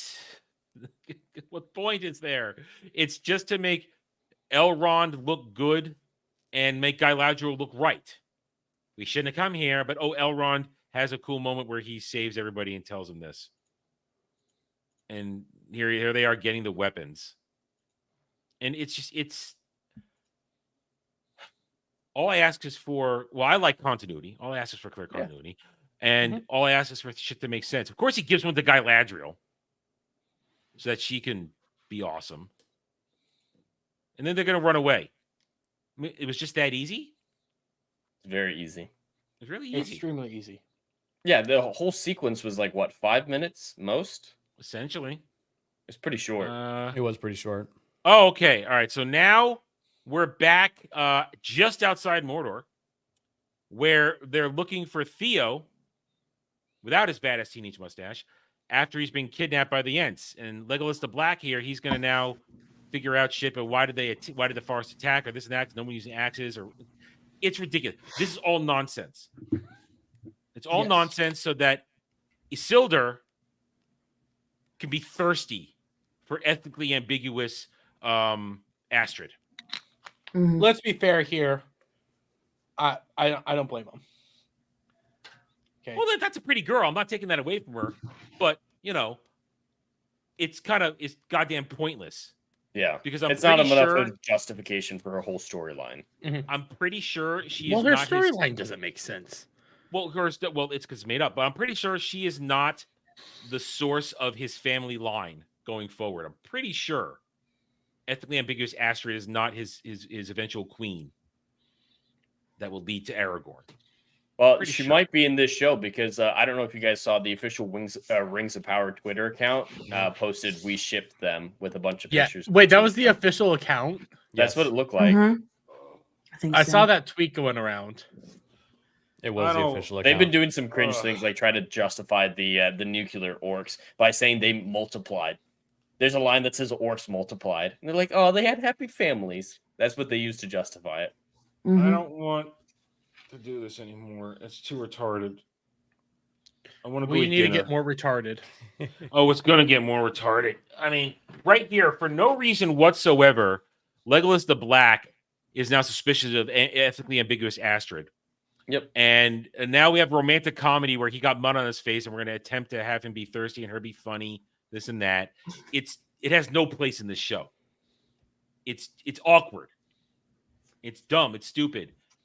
And they're shipping them. I'm looking. Yep. Yeah. Here, I'll pull it up. Share it. I want to see this. I get choked by I stands. saw this going These are around. stands. I thought it was a Stan account. No. Do you really want to see it though? Yep. Yeah. This whole season is a ship. This whole season is a ship, so that Sauron can F Galadriel. You know what? I'm fine if these two get together. Just put the work in to let them get together. Yeah, This is the work, Dermy. This isn't the work. This is the fucking work. No, this is no fucking work. All this is fake romantic comedy scene is the work. That's the work. We saw each other, we talked a little bit, and now we want to fuck. That's all it is. They make googly eyes. That's all it takes. Yeah. And she's gonna save them with a stick in the mud, or attempt to. That scene is so bad. We're gonna get there real soon. I think. I don't think they Yeah. broke this one up too much. So, Atreus. but now, oh, don't bring that horror. I don't need that trauma right now. Atreyu. Atreus, excuse me. Atreyu. That's 80s child trauma starter pack. That's what it looked Pretty like much. to me. That's the vibe I was getting the entire time. Let's get to it because this is now God damn it. For some reason, Well done. Legolas the Black is suspicious of her. For just out of the blue. He's super smart. Well, I guess. I mean, still not having any facial expressions. Can't even express suspicion. To be fair, I would be suspicious of her too after she was just pressing her thumb on Isildur's face, not wiping away any mud. I'm gonna touch you. It's all because he suspects she had a brand, but he never even sees it. Her hair is covering it the whole time. Yeah, look how There's not deep even a that is glimpse down of the it. back. And I the found brand that odd, doesn't too. even exist when he does check it. It's just a burn, and it's like, Yeah. oh, obviously this is the secret brand. You sort of see the shape of the mark of Eitr, and I guess he's seen them before. I don't know. How much time has passed? But then I don't know.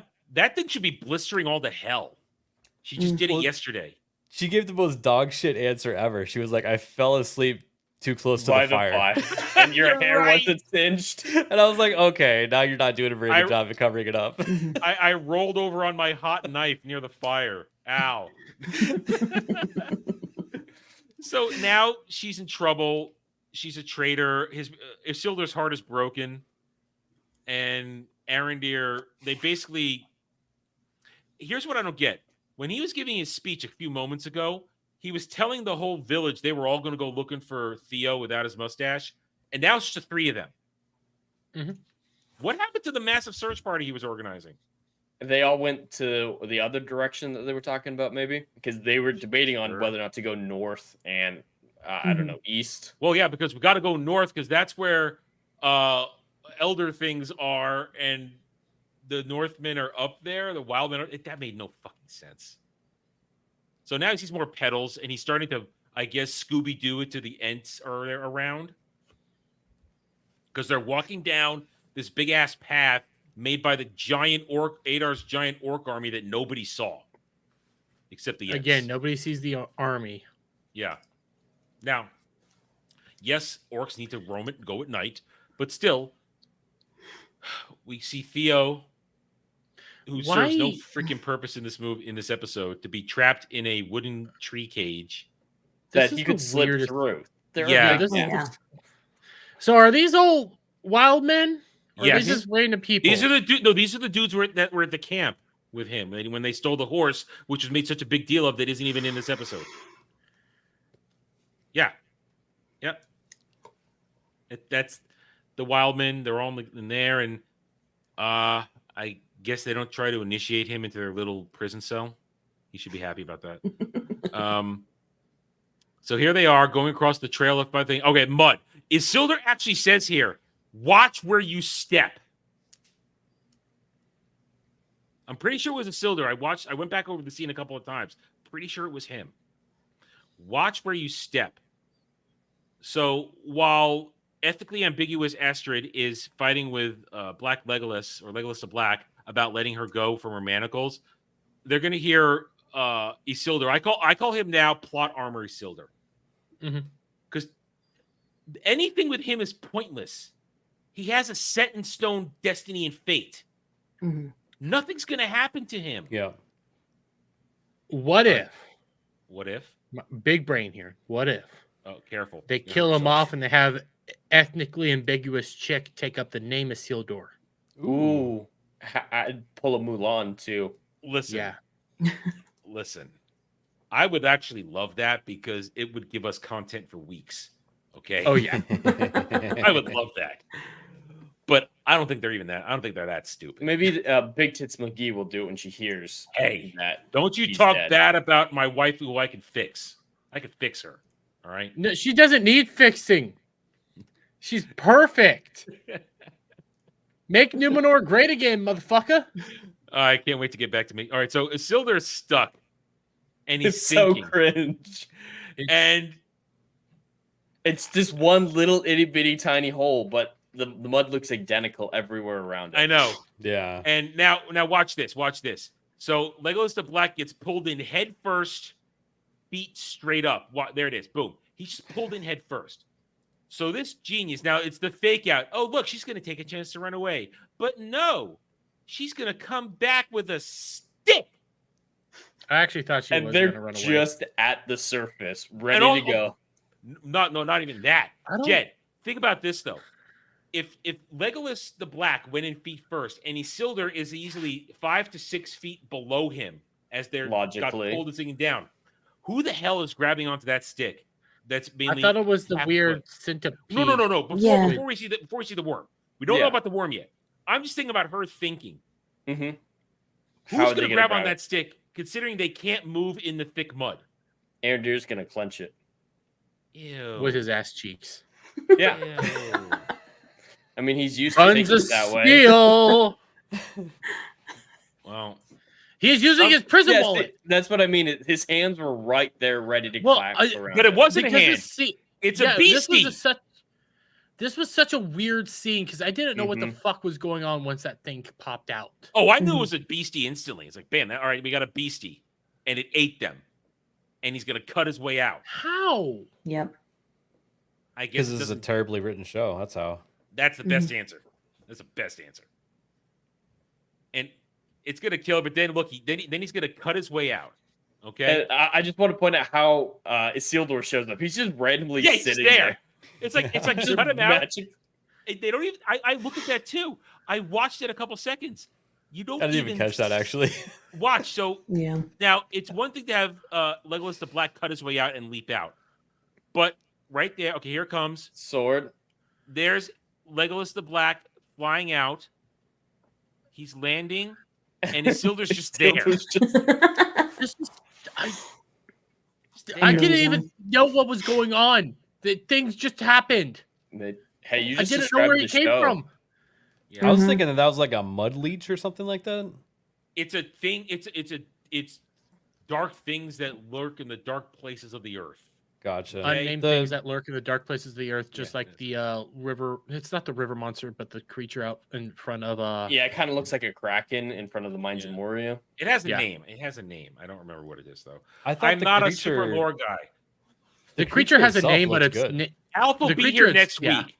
When Alpha's here next week, he'll have these answers. Alpha will know this shit. But the creature in front of Moria does have a name, but it's in Yeah. reference to its location. It doesn't have like a direct name. But that's what I mean. It has The that Watcher. This is okay. The Watcher. All right. Thank you, So Joxer. Thank you, Joxer, John right. Baker. Thank you, Joxer. Yeah. That's the thing though. This is just some rando wannabe earthworm with fang. Yeah, it's a Earthworm weird centipede design. creature. Where was And is it it even hiding? dead? Because it and it just goes back in. Is it dead? It looks like it just retreats, even though it got sliced open in the middle. Well, is it like the Watcher? Does it have this weird big body that we just don't know about, and it's just retracting part of its body. Was that its mouth? Was that just its mouth? I don't know. I don't know anything about this creature. All right, now, okay. This is so fucking cringe. There are things that have no names, but I shall name this supper. Meat's back on the menu, boys. Yep. Would you really want to eat this thing? I don't want to. First of all, that's beastie meat. I ain't eating that. Secondly, it's covered in shit. No, you just wash it off. Add the right seasoning, it'll be good. I don't know. You know, like there's some animals that you can't eat. Lion's a good example. Its meat's not good. Yeah, most predators you can't. There are exceptions, like certain parts of predators you can eat, but when in doubt, predators aren't usually safe. Although like snake. I have to ask, would you rather eat that thing or all the bugs Nori was eating in the other episode? Oh yeah, I'll take my chance with the Why are you why are you doing this to us? Yeah. Why? Because she didn't I'd rather eat that. That's why. I'd rather eat that than the bugs. Morbid curiosity. Yeah, I'll take my Yeah, I'd chance rather with eat that. beastie meat. Yeah, I'll take my chance with beastie meat. You'll eat the bugs and you'll live in the Shire. I'll eat the bugs Oh my because God. the let me see if I can do this. The Middle Earth Health Organization tells me it's okay. They tell me it's fine to eat bugs. Well, they also have barrel wipes mijo? going around to help you with your mental Mijo? illness and stuff like that. Mijo, that isn't that like a Spanish term? The mijo. Does Middle Earth have a maids program? A maids program? Yeah. Like what? It's so dirty that I don't think. No. I mean, like Canada. Like Canada has its maids program. Does Middle Earth have a maids program? I don't know speak what the Kami. Yeah, I don't know what you're Medically talking about. assisted. Oh, all right. Stop. All right, okay. you're right. Oh, you're stop right there. Stop right there. Medically assisted Minecraft. Yeah. Okay. So does Middle Earth have one? Well, hey, you know what? That may be what happens to all the hobbits of color.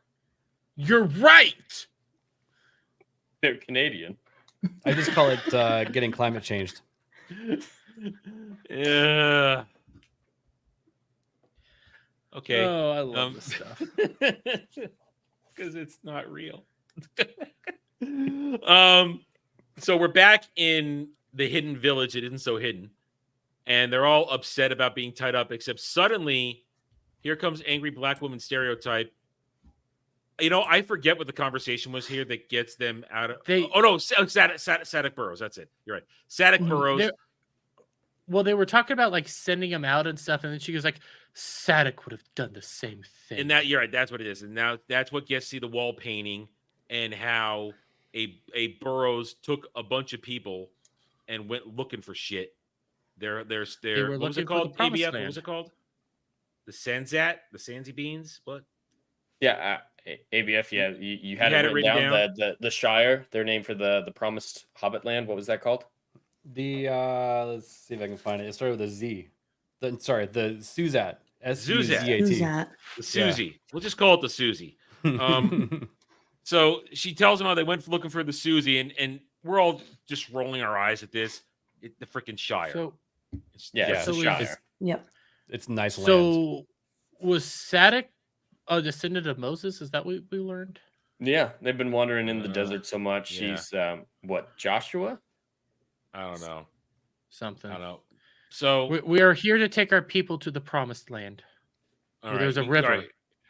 Keep going for a second. I gotta go get something out of the oven. I'll be right back. So keep making that joke.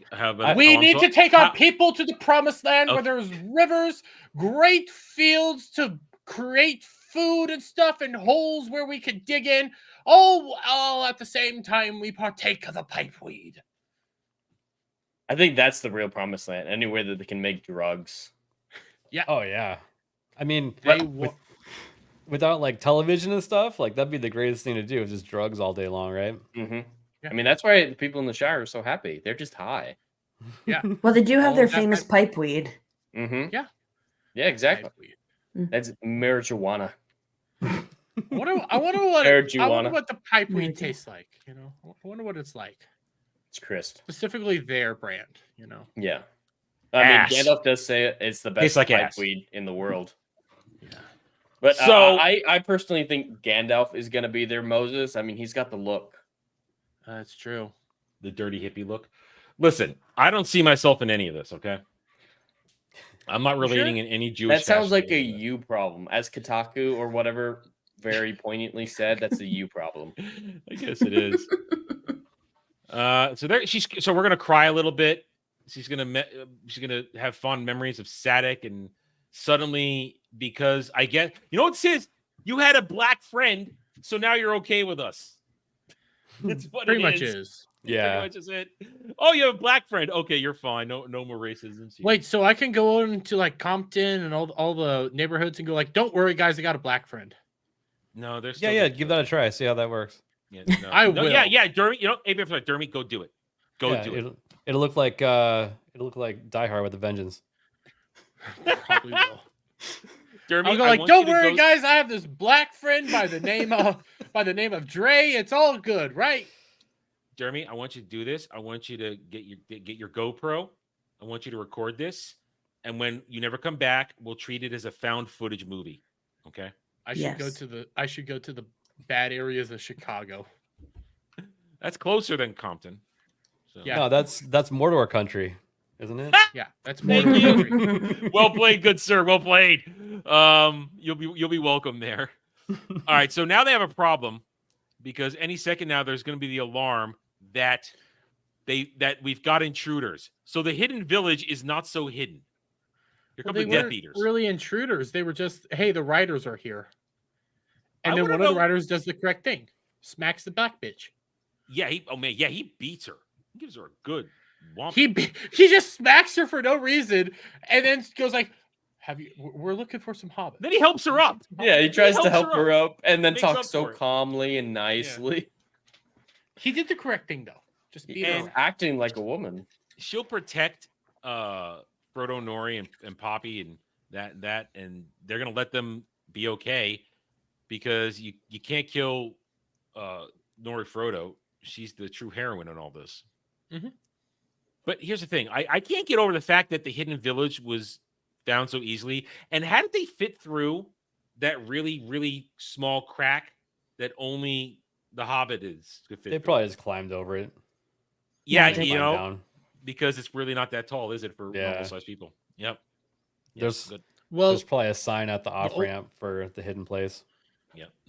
the only interesting thing that came out of this is their threat of, hey, you wonder why we wear these masks? Keep angering the Dark Wizard and you'll find out. But didn't they tell us last week that they have a disease?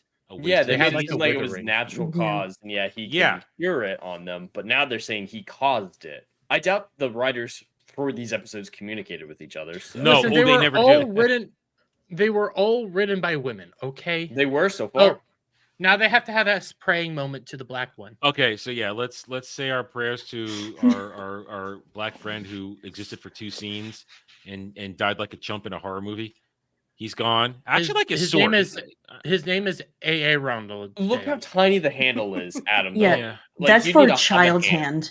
Well, yeah, I the guess. black section for That your grip. hand. I Yeah, was- that's way this is- too tiny. It's the first time I'm actually seeing the hilt. I liked it. I liked the look of it earlier, but yeah, you're right. I retract my statement, and I now will hang my head in shame. You don't only make fun of sword I another act- man's sword size. The only sword I actually liked was Isildur sword, that Numenorian one, but I hate the hilt. But I like one single edged blades. All right, so now Galadriel with her hair down for some reason. I guess she tries to give Elrond a pep talk. It was okay. It wasn't your fault for not listening to me. Is that essentially what this is? Yeah. I It's kind of not blanked it Your out. fault for not listening. I mean, honestly, I kind of blanked it out too because I wanted to get to the next scene when in my review. So I just went bloop. They yell at each other. The only thing that is relevant is what happens at the end of the scene that doesn't make sense. Because are we almost at the end? Yes, we are. We're almost done. Oh, thank God. It Love the felt like 2x it speed. Love the 2x speed. 2 times speed, and it still feels like it's taking forever. We've still been here an hour and a half. It's still we've been here longer on this episode than we were longer on the first episode last week. God, Because nothing happens. There was more to yell at in this episode. Let's be honest. There was more to yell at. Oh, yeah. That's what's There's episode. more to yell at, but it's long, drawn out scenes again. Yeah, That you're have right. nothing. So I don't I don't remember what was happening here. I Something think about it's this is the flashback. This is her thirst memory. There's the shot of Sauron in Halbrand form, and it's just more reinforcing that what you just pointed out with that Twitter post. This is a ship trap. This whole thing is to get them together. Now, I wish it had happened last season. It would have been way funnier. But I do want it to happen because it's just going to be a laugh a minute.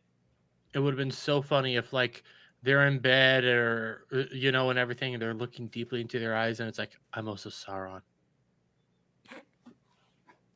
So I could make a been couple good. horrible jokes, but I'm not going to. I was Go reading about this. That's supposedly Morgoth's crown. Is that correct? I don't know. Yeah. Is it? Well, Yeah. They might Wait, be wait, saying- They said Morgoth? it. They said Morgoth- Morgoth's crown last. They on did? episode 1. Yes. Wait, they did. Morgoth, who's the size of 20 skyscrapers? Yes. So It's actually a ring. yeah, in the book, they claim that they wrote that the crown was melted down and used to create the chain that binds them beyond the doors of the night. Mm. So it's like it's not proper that this crown even exists. They in don't this. give a shit. Yeah. They don't yeah, care. They don't. They really They don't. don't care. But that was episode 1. That was supposed to be Morgoth's crown. They brought it back, and it's supposed to remind you of fucking Sauron's fucking helmet. Yeah, the spikes on it. Once again, Morgoth, who literally you could see him coming from 100 miles away. He's so freaking huge, and that's his crown. And him taking a fart created literally Mordor. It wasn't really a fart, but like he created Mordor. He created Mount Doom. He created Mount Doom. It wasn't created by water going through canal uphill into a volcano that had plenty that had plenty of venting space to get that to not erupt. Didn't he like real lore? Didn't he take like a hammer to a mountain to create Mount Doom? I don't know. Man. I just know he created Mount Doom. And I know he unspecified- created it. I It don't was remember created in an how. unspecified time. He created Mount Doom. So, I just love that the one time Rings of Power creates a location in Middle Earth. They have the brilliant idea to call it the Southlands, but it's in the East. I will never get over that. But I know we bring it up a lot, but this scene really nails it home. But I feel like all the writers for the show are fans of Twilight, not Lord of the Rings. Oh, in that scene, I think that Galadriel asked Elrond to kill Sauron no matter what. Oh yeah, She has a that's the thing. premonition. Oh yeah, that's right. Yeah, that's the thing. No Even matter above what, me.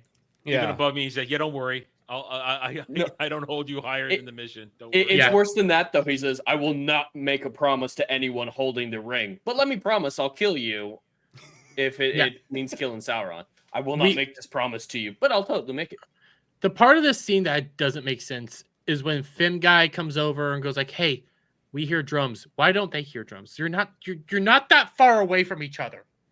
Because you're not that far out of earshot." They needed a reason to end the conversation before Fembron tried to kiss her. Well, he was going to bend over for her. She is a pegger. I take her for a pegger. The only person she doesn't want to get pegged from is Sauron. Oh no, dude, they've shown us 2 or 3 flashbacks of her thinking about him. She wants it. She needs it. Rent free. Yeah.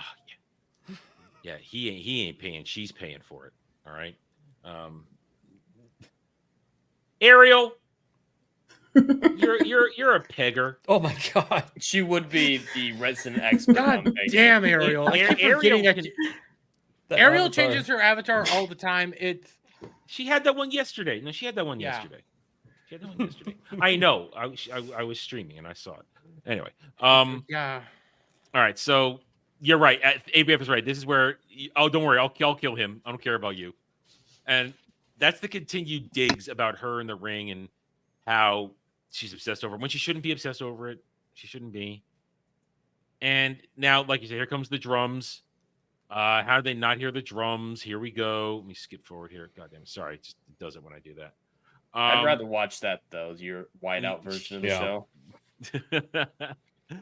Anyway, so here comes the twink. So we got a problem. Now, how did we not hear this massive orc? This is an army that is literally supposed to lay siege to a region, a massive city. How did you not hear this coming from tens of miles away? You would hear it coming. Mm-hmm. Oh, wait, no, I'm sorry. We're not there yet. Oh no, this is Ent. You're right. Yeah. This is Ent. Now You're look at this so right here. dense. You saw how dirty they were, covered in the mud. They are spick and span clean. Are they next to a river? I forget. They aren't near a mud river. Their clothes are clean. Their armor is clean. Everything about Well, them they is wiped themselves clean. off. See, he's like he's doing with his bow right now. They had a wet nap in their pocket. Yeah. One of them forest lacquer. showers. She licked them off.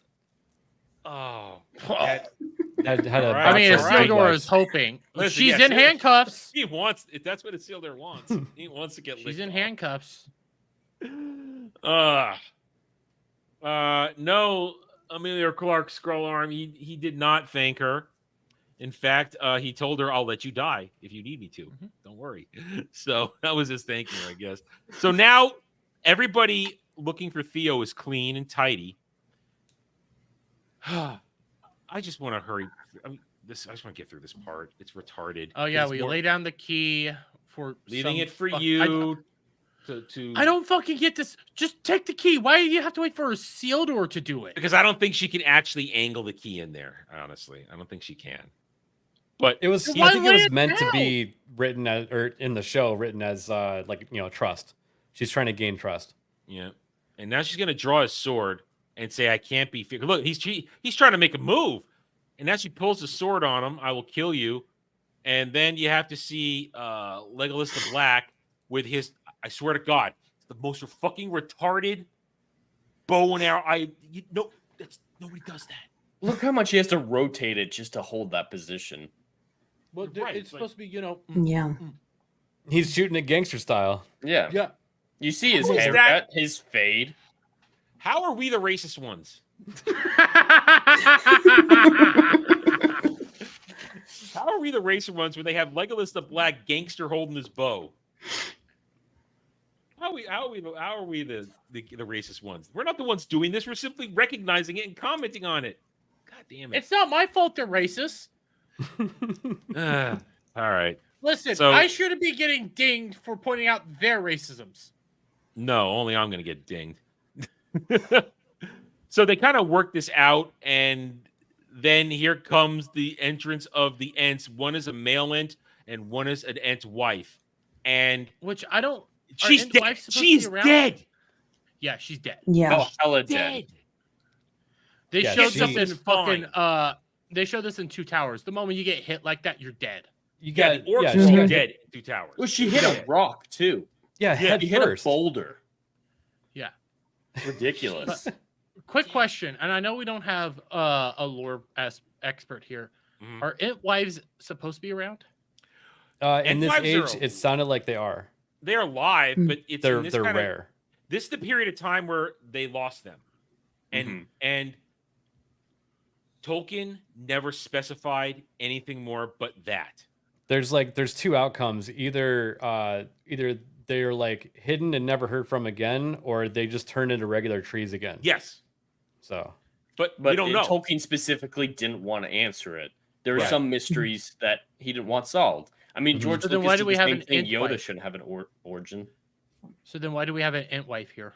Because think- you needed to have an emotionally unstable creature. yeah. Because she is massively emotionally unstable.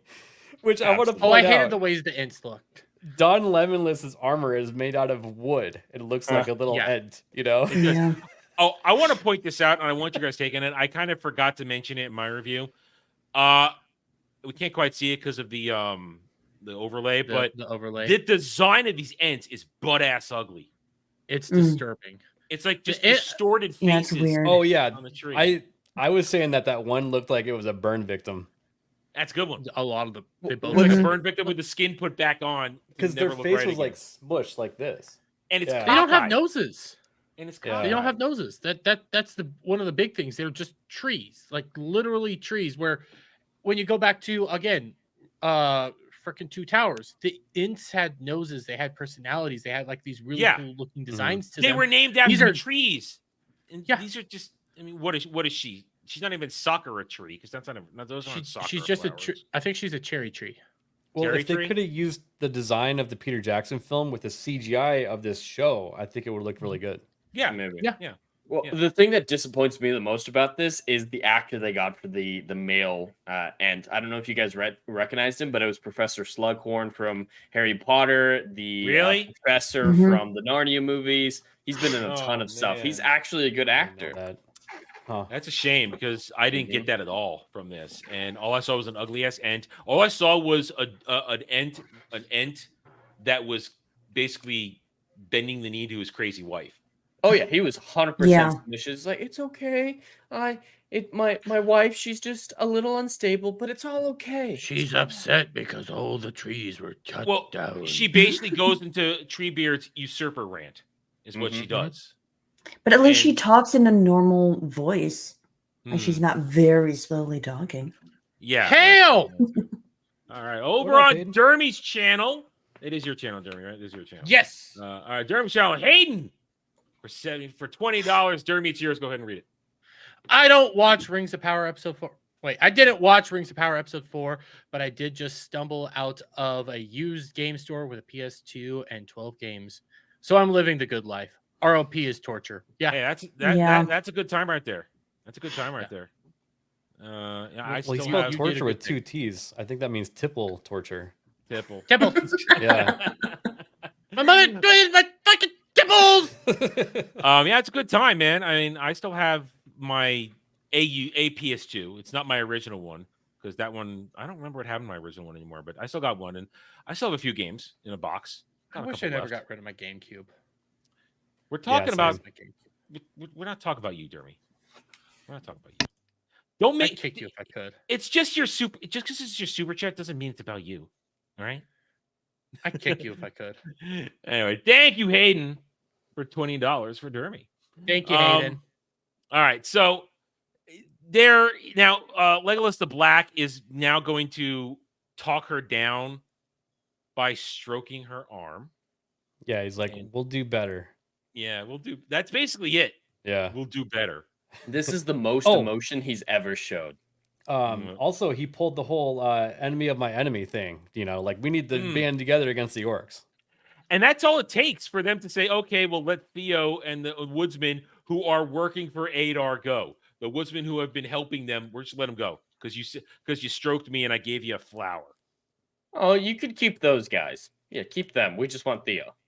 Yeah, I would say, yeah, we're just here for the kid who shaved off his badass teenage mustache. So we're just here for Who that. wasn't part of the guys torturing you. Yeah. God, she looks terrible. Doesn't that just look terrible? Doesn't that look horrible? It's as though they didn't even. I mean, listen, we have obviously accused them of taking a lot of things from Peter Jackson and using member berries. Well, why don't you take some inspiration to create something that looks cool and good, not just a burn like I've said, a burn victim face that's all slanted that just looks like holes in a tree moving. It's pathetic. And not in the sexy way. Not in the sexy way. And listen, what you do with tree holes is none of my business. Right? Gives him a flower. Love How me cute. staff. And then she's gonna make all the petals fall again, I think. Doesn't she do that? Mm-hmm. And everybody's okay. And that's what the And petals on the ground earlier were too. By the Yeah. How way, does she still have petals left? she regenerates? I don't know. So she gives her rant about hope for the future. And here comes Theo and everybody else. And he's so happy, even though he's not his dad. And she's perfectly fine. Perfectly fine, folks. She's okay. She just got knocked 20 feet by a giant creature, not holding back. And she slammed into a rock back first. At the very least, her spinal cord should be shattered. Yeah, At the very she's least. paralyzed at best. Yeah, she's a But no, paraplegic. she's not even dazed. She's just Yeah. like, oh, yeah, we're good now. All right, We're good now. Oh, we're good now. And I'm gonna let you thirst on me. I'm about to let you thirst on me. Except here comes my boyfriend. Yep. He just got cucked hard. And oh, look at him. So we're gonna make out right in front of you. Wow. Isildur's heart is broken. He's like, I'll just be in the corner of the room in the wooden chair. I'm gonna watch. I'm okay watching. Yeah, Jeremy's little chair. Tiny chair. Tiny chair. Well, actually, you know what? And that makes sense because Jeremy's tiny chair is in the closet, and there's a rope in there, and that's kind of how Isildur feels right now. Yeah. Isildur and me have the same outro plan. Yeah. Except you know what? We're not going to monetize and grift off him, but we will grift off you. There'll be streams. There'll be eulogies. There'll be parties. R.I.P. Jeremy. Yeah. The party we're going to have when that happens, we'll say, we wish you were here, but we're glad you're not. That's how it's going to be. Jesus. Like this, I'm all fine with people grifting off when I finally kick the bucket, but Jesus Christ. Anyway, we love you, you degenerate bastard. I know. All right, so now he's gonna walk. He literally walks off all sad, and I like this part here right now. And I have some after Cherry Tree and him walk off holding hands. Oh my God, could we get more lame? So Legolas the Black says, "So I have to go after the orcs. It's my mission." Okay, the orcs that are already at Eregion. He's at least all right. More people in the chat. How far is Mordor from Eregion at this point in time? It's at least 1,000 miles, I think, or maybe at least 700-800. It's a long way. Far. It's really far. Yeah, it's I far. think Eregion's on the western side of the Misty Mountains, so there's also the mountain pass to deal with. Mm-hmm. So there's a lot of terrain. So Legolas the Black, he's just going to trot on after them. He said, "I'm going to go do that."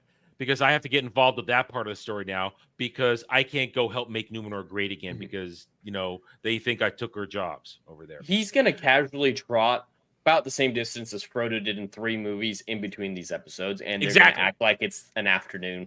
Yeah, it took 13 months for Frodo to get from the Shire to Mordor. Of course, walking, other things got in the way. Yeah. All right, John Baker says 350 miles. Okay, maybe not as far as I thought. But it's still not going to be an afternoon jaunt like they're going to portray it as. Yeah. And it's like no horse. It's like me driving to California. Yeah, it's going to take some time on foot. Yeah. So he asks Theo, "You want to come with me?" And Theo goes, "No, I think I'm going to go back home. I have my own thing to take care of there." So we asked this last week, and this can go one of two ways. So that's why I'm posing this because we talked about it last week with the exit of Chick who played Baby Mama Bronwyn.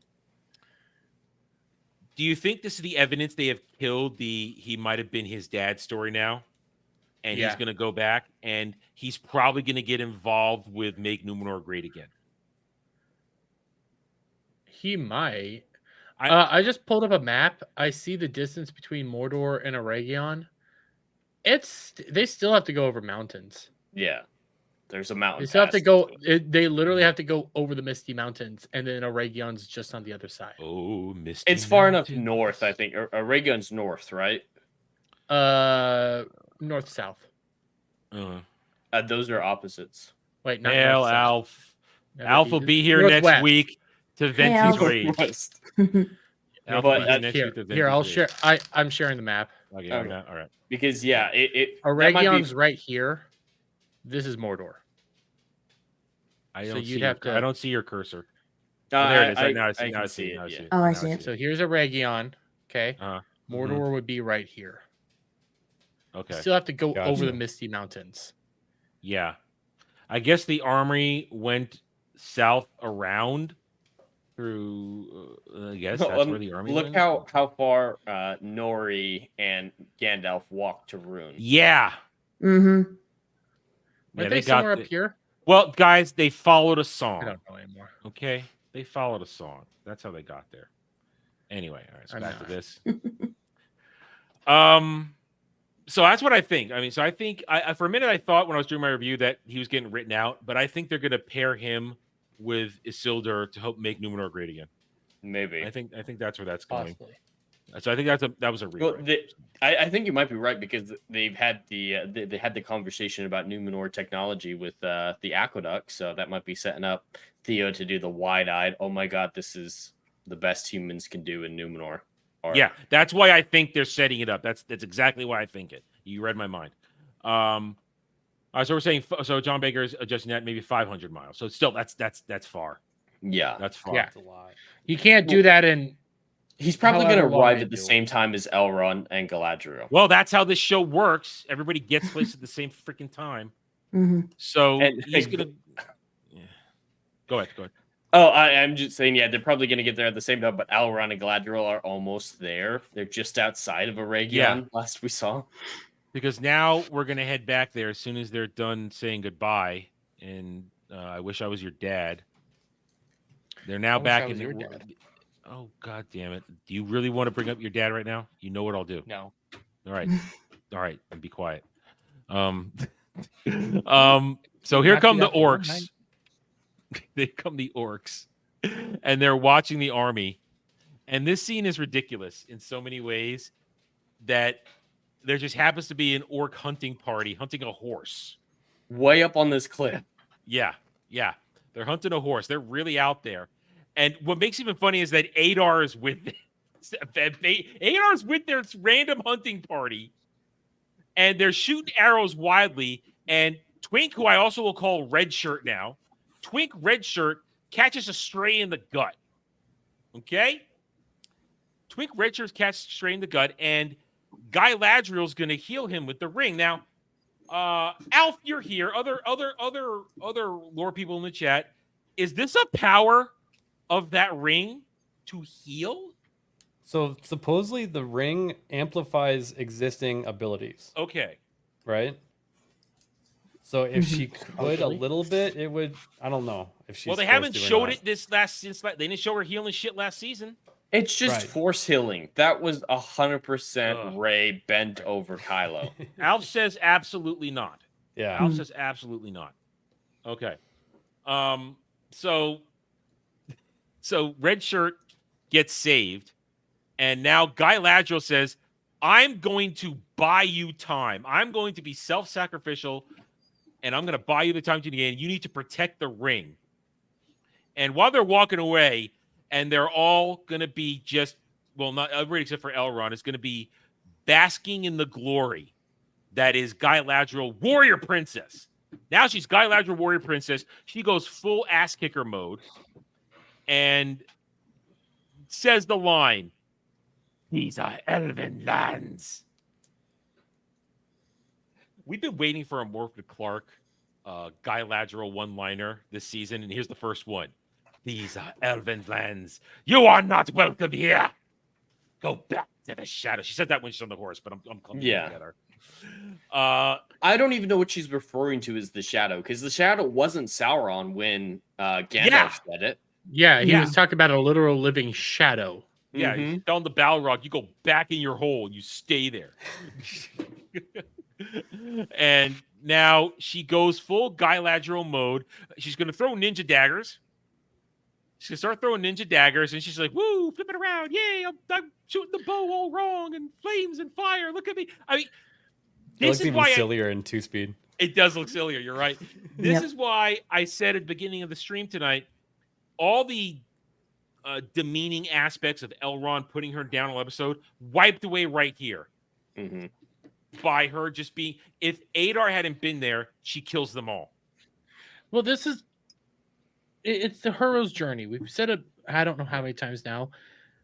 All the other people are wrong. She's the one that's right. It's similar to last season when they were saying, Sauron's not here. You're just crazy bent. And then Sauron was alive, but she didn't know that either. She was just proven right. Yeah. And so she just kicks everybody's ass. And as they go away, Elrond's going to say, look, the others are saying, look, the whole bending over. Oh, Matrix it. Oh. And it's just, there's an Elrond says, she's not doing it for us. She's doing it for the ring. So he gets one more dig in at her, which I appreciate. Absolutely. He gets a dig in at her while the other elves are like, oh, look how amazing she is. Dude, they want to lick her lady dick, okay?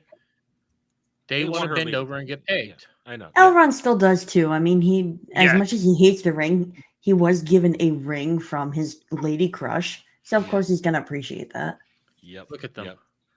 It's only the guys that are doing it, though. Chick didn't say a thing.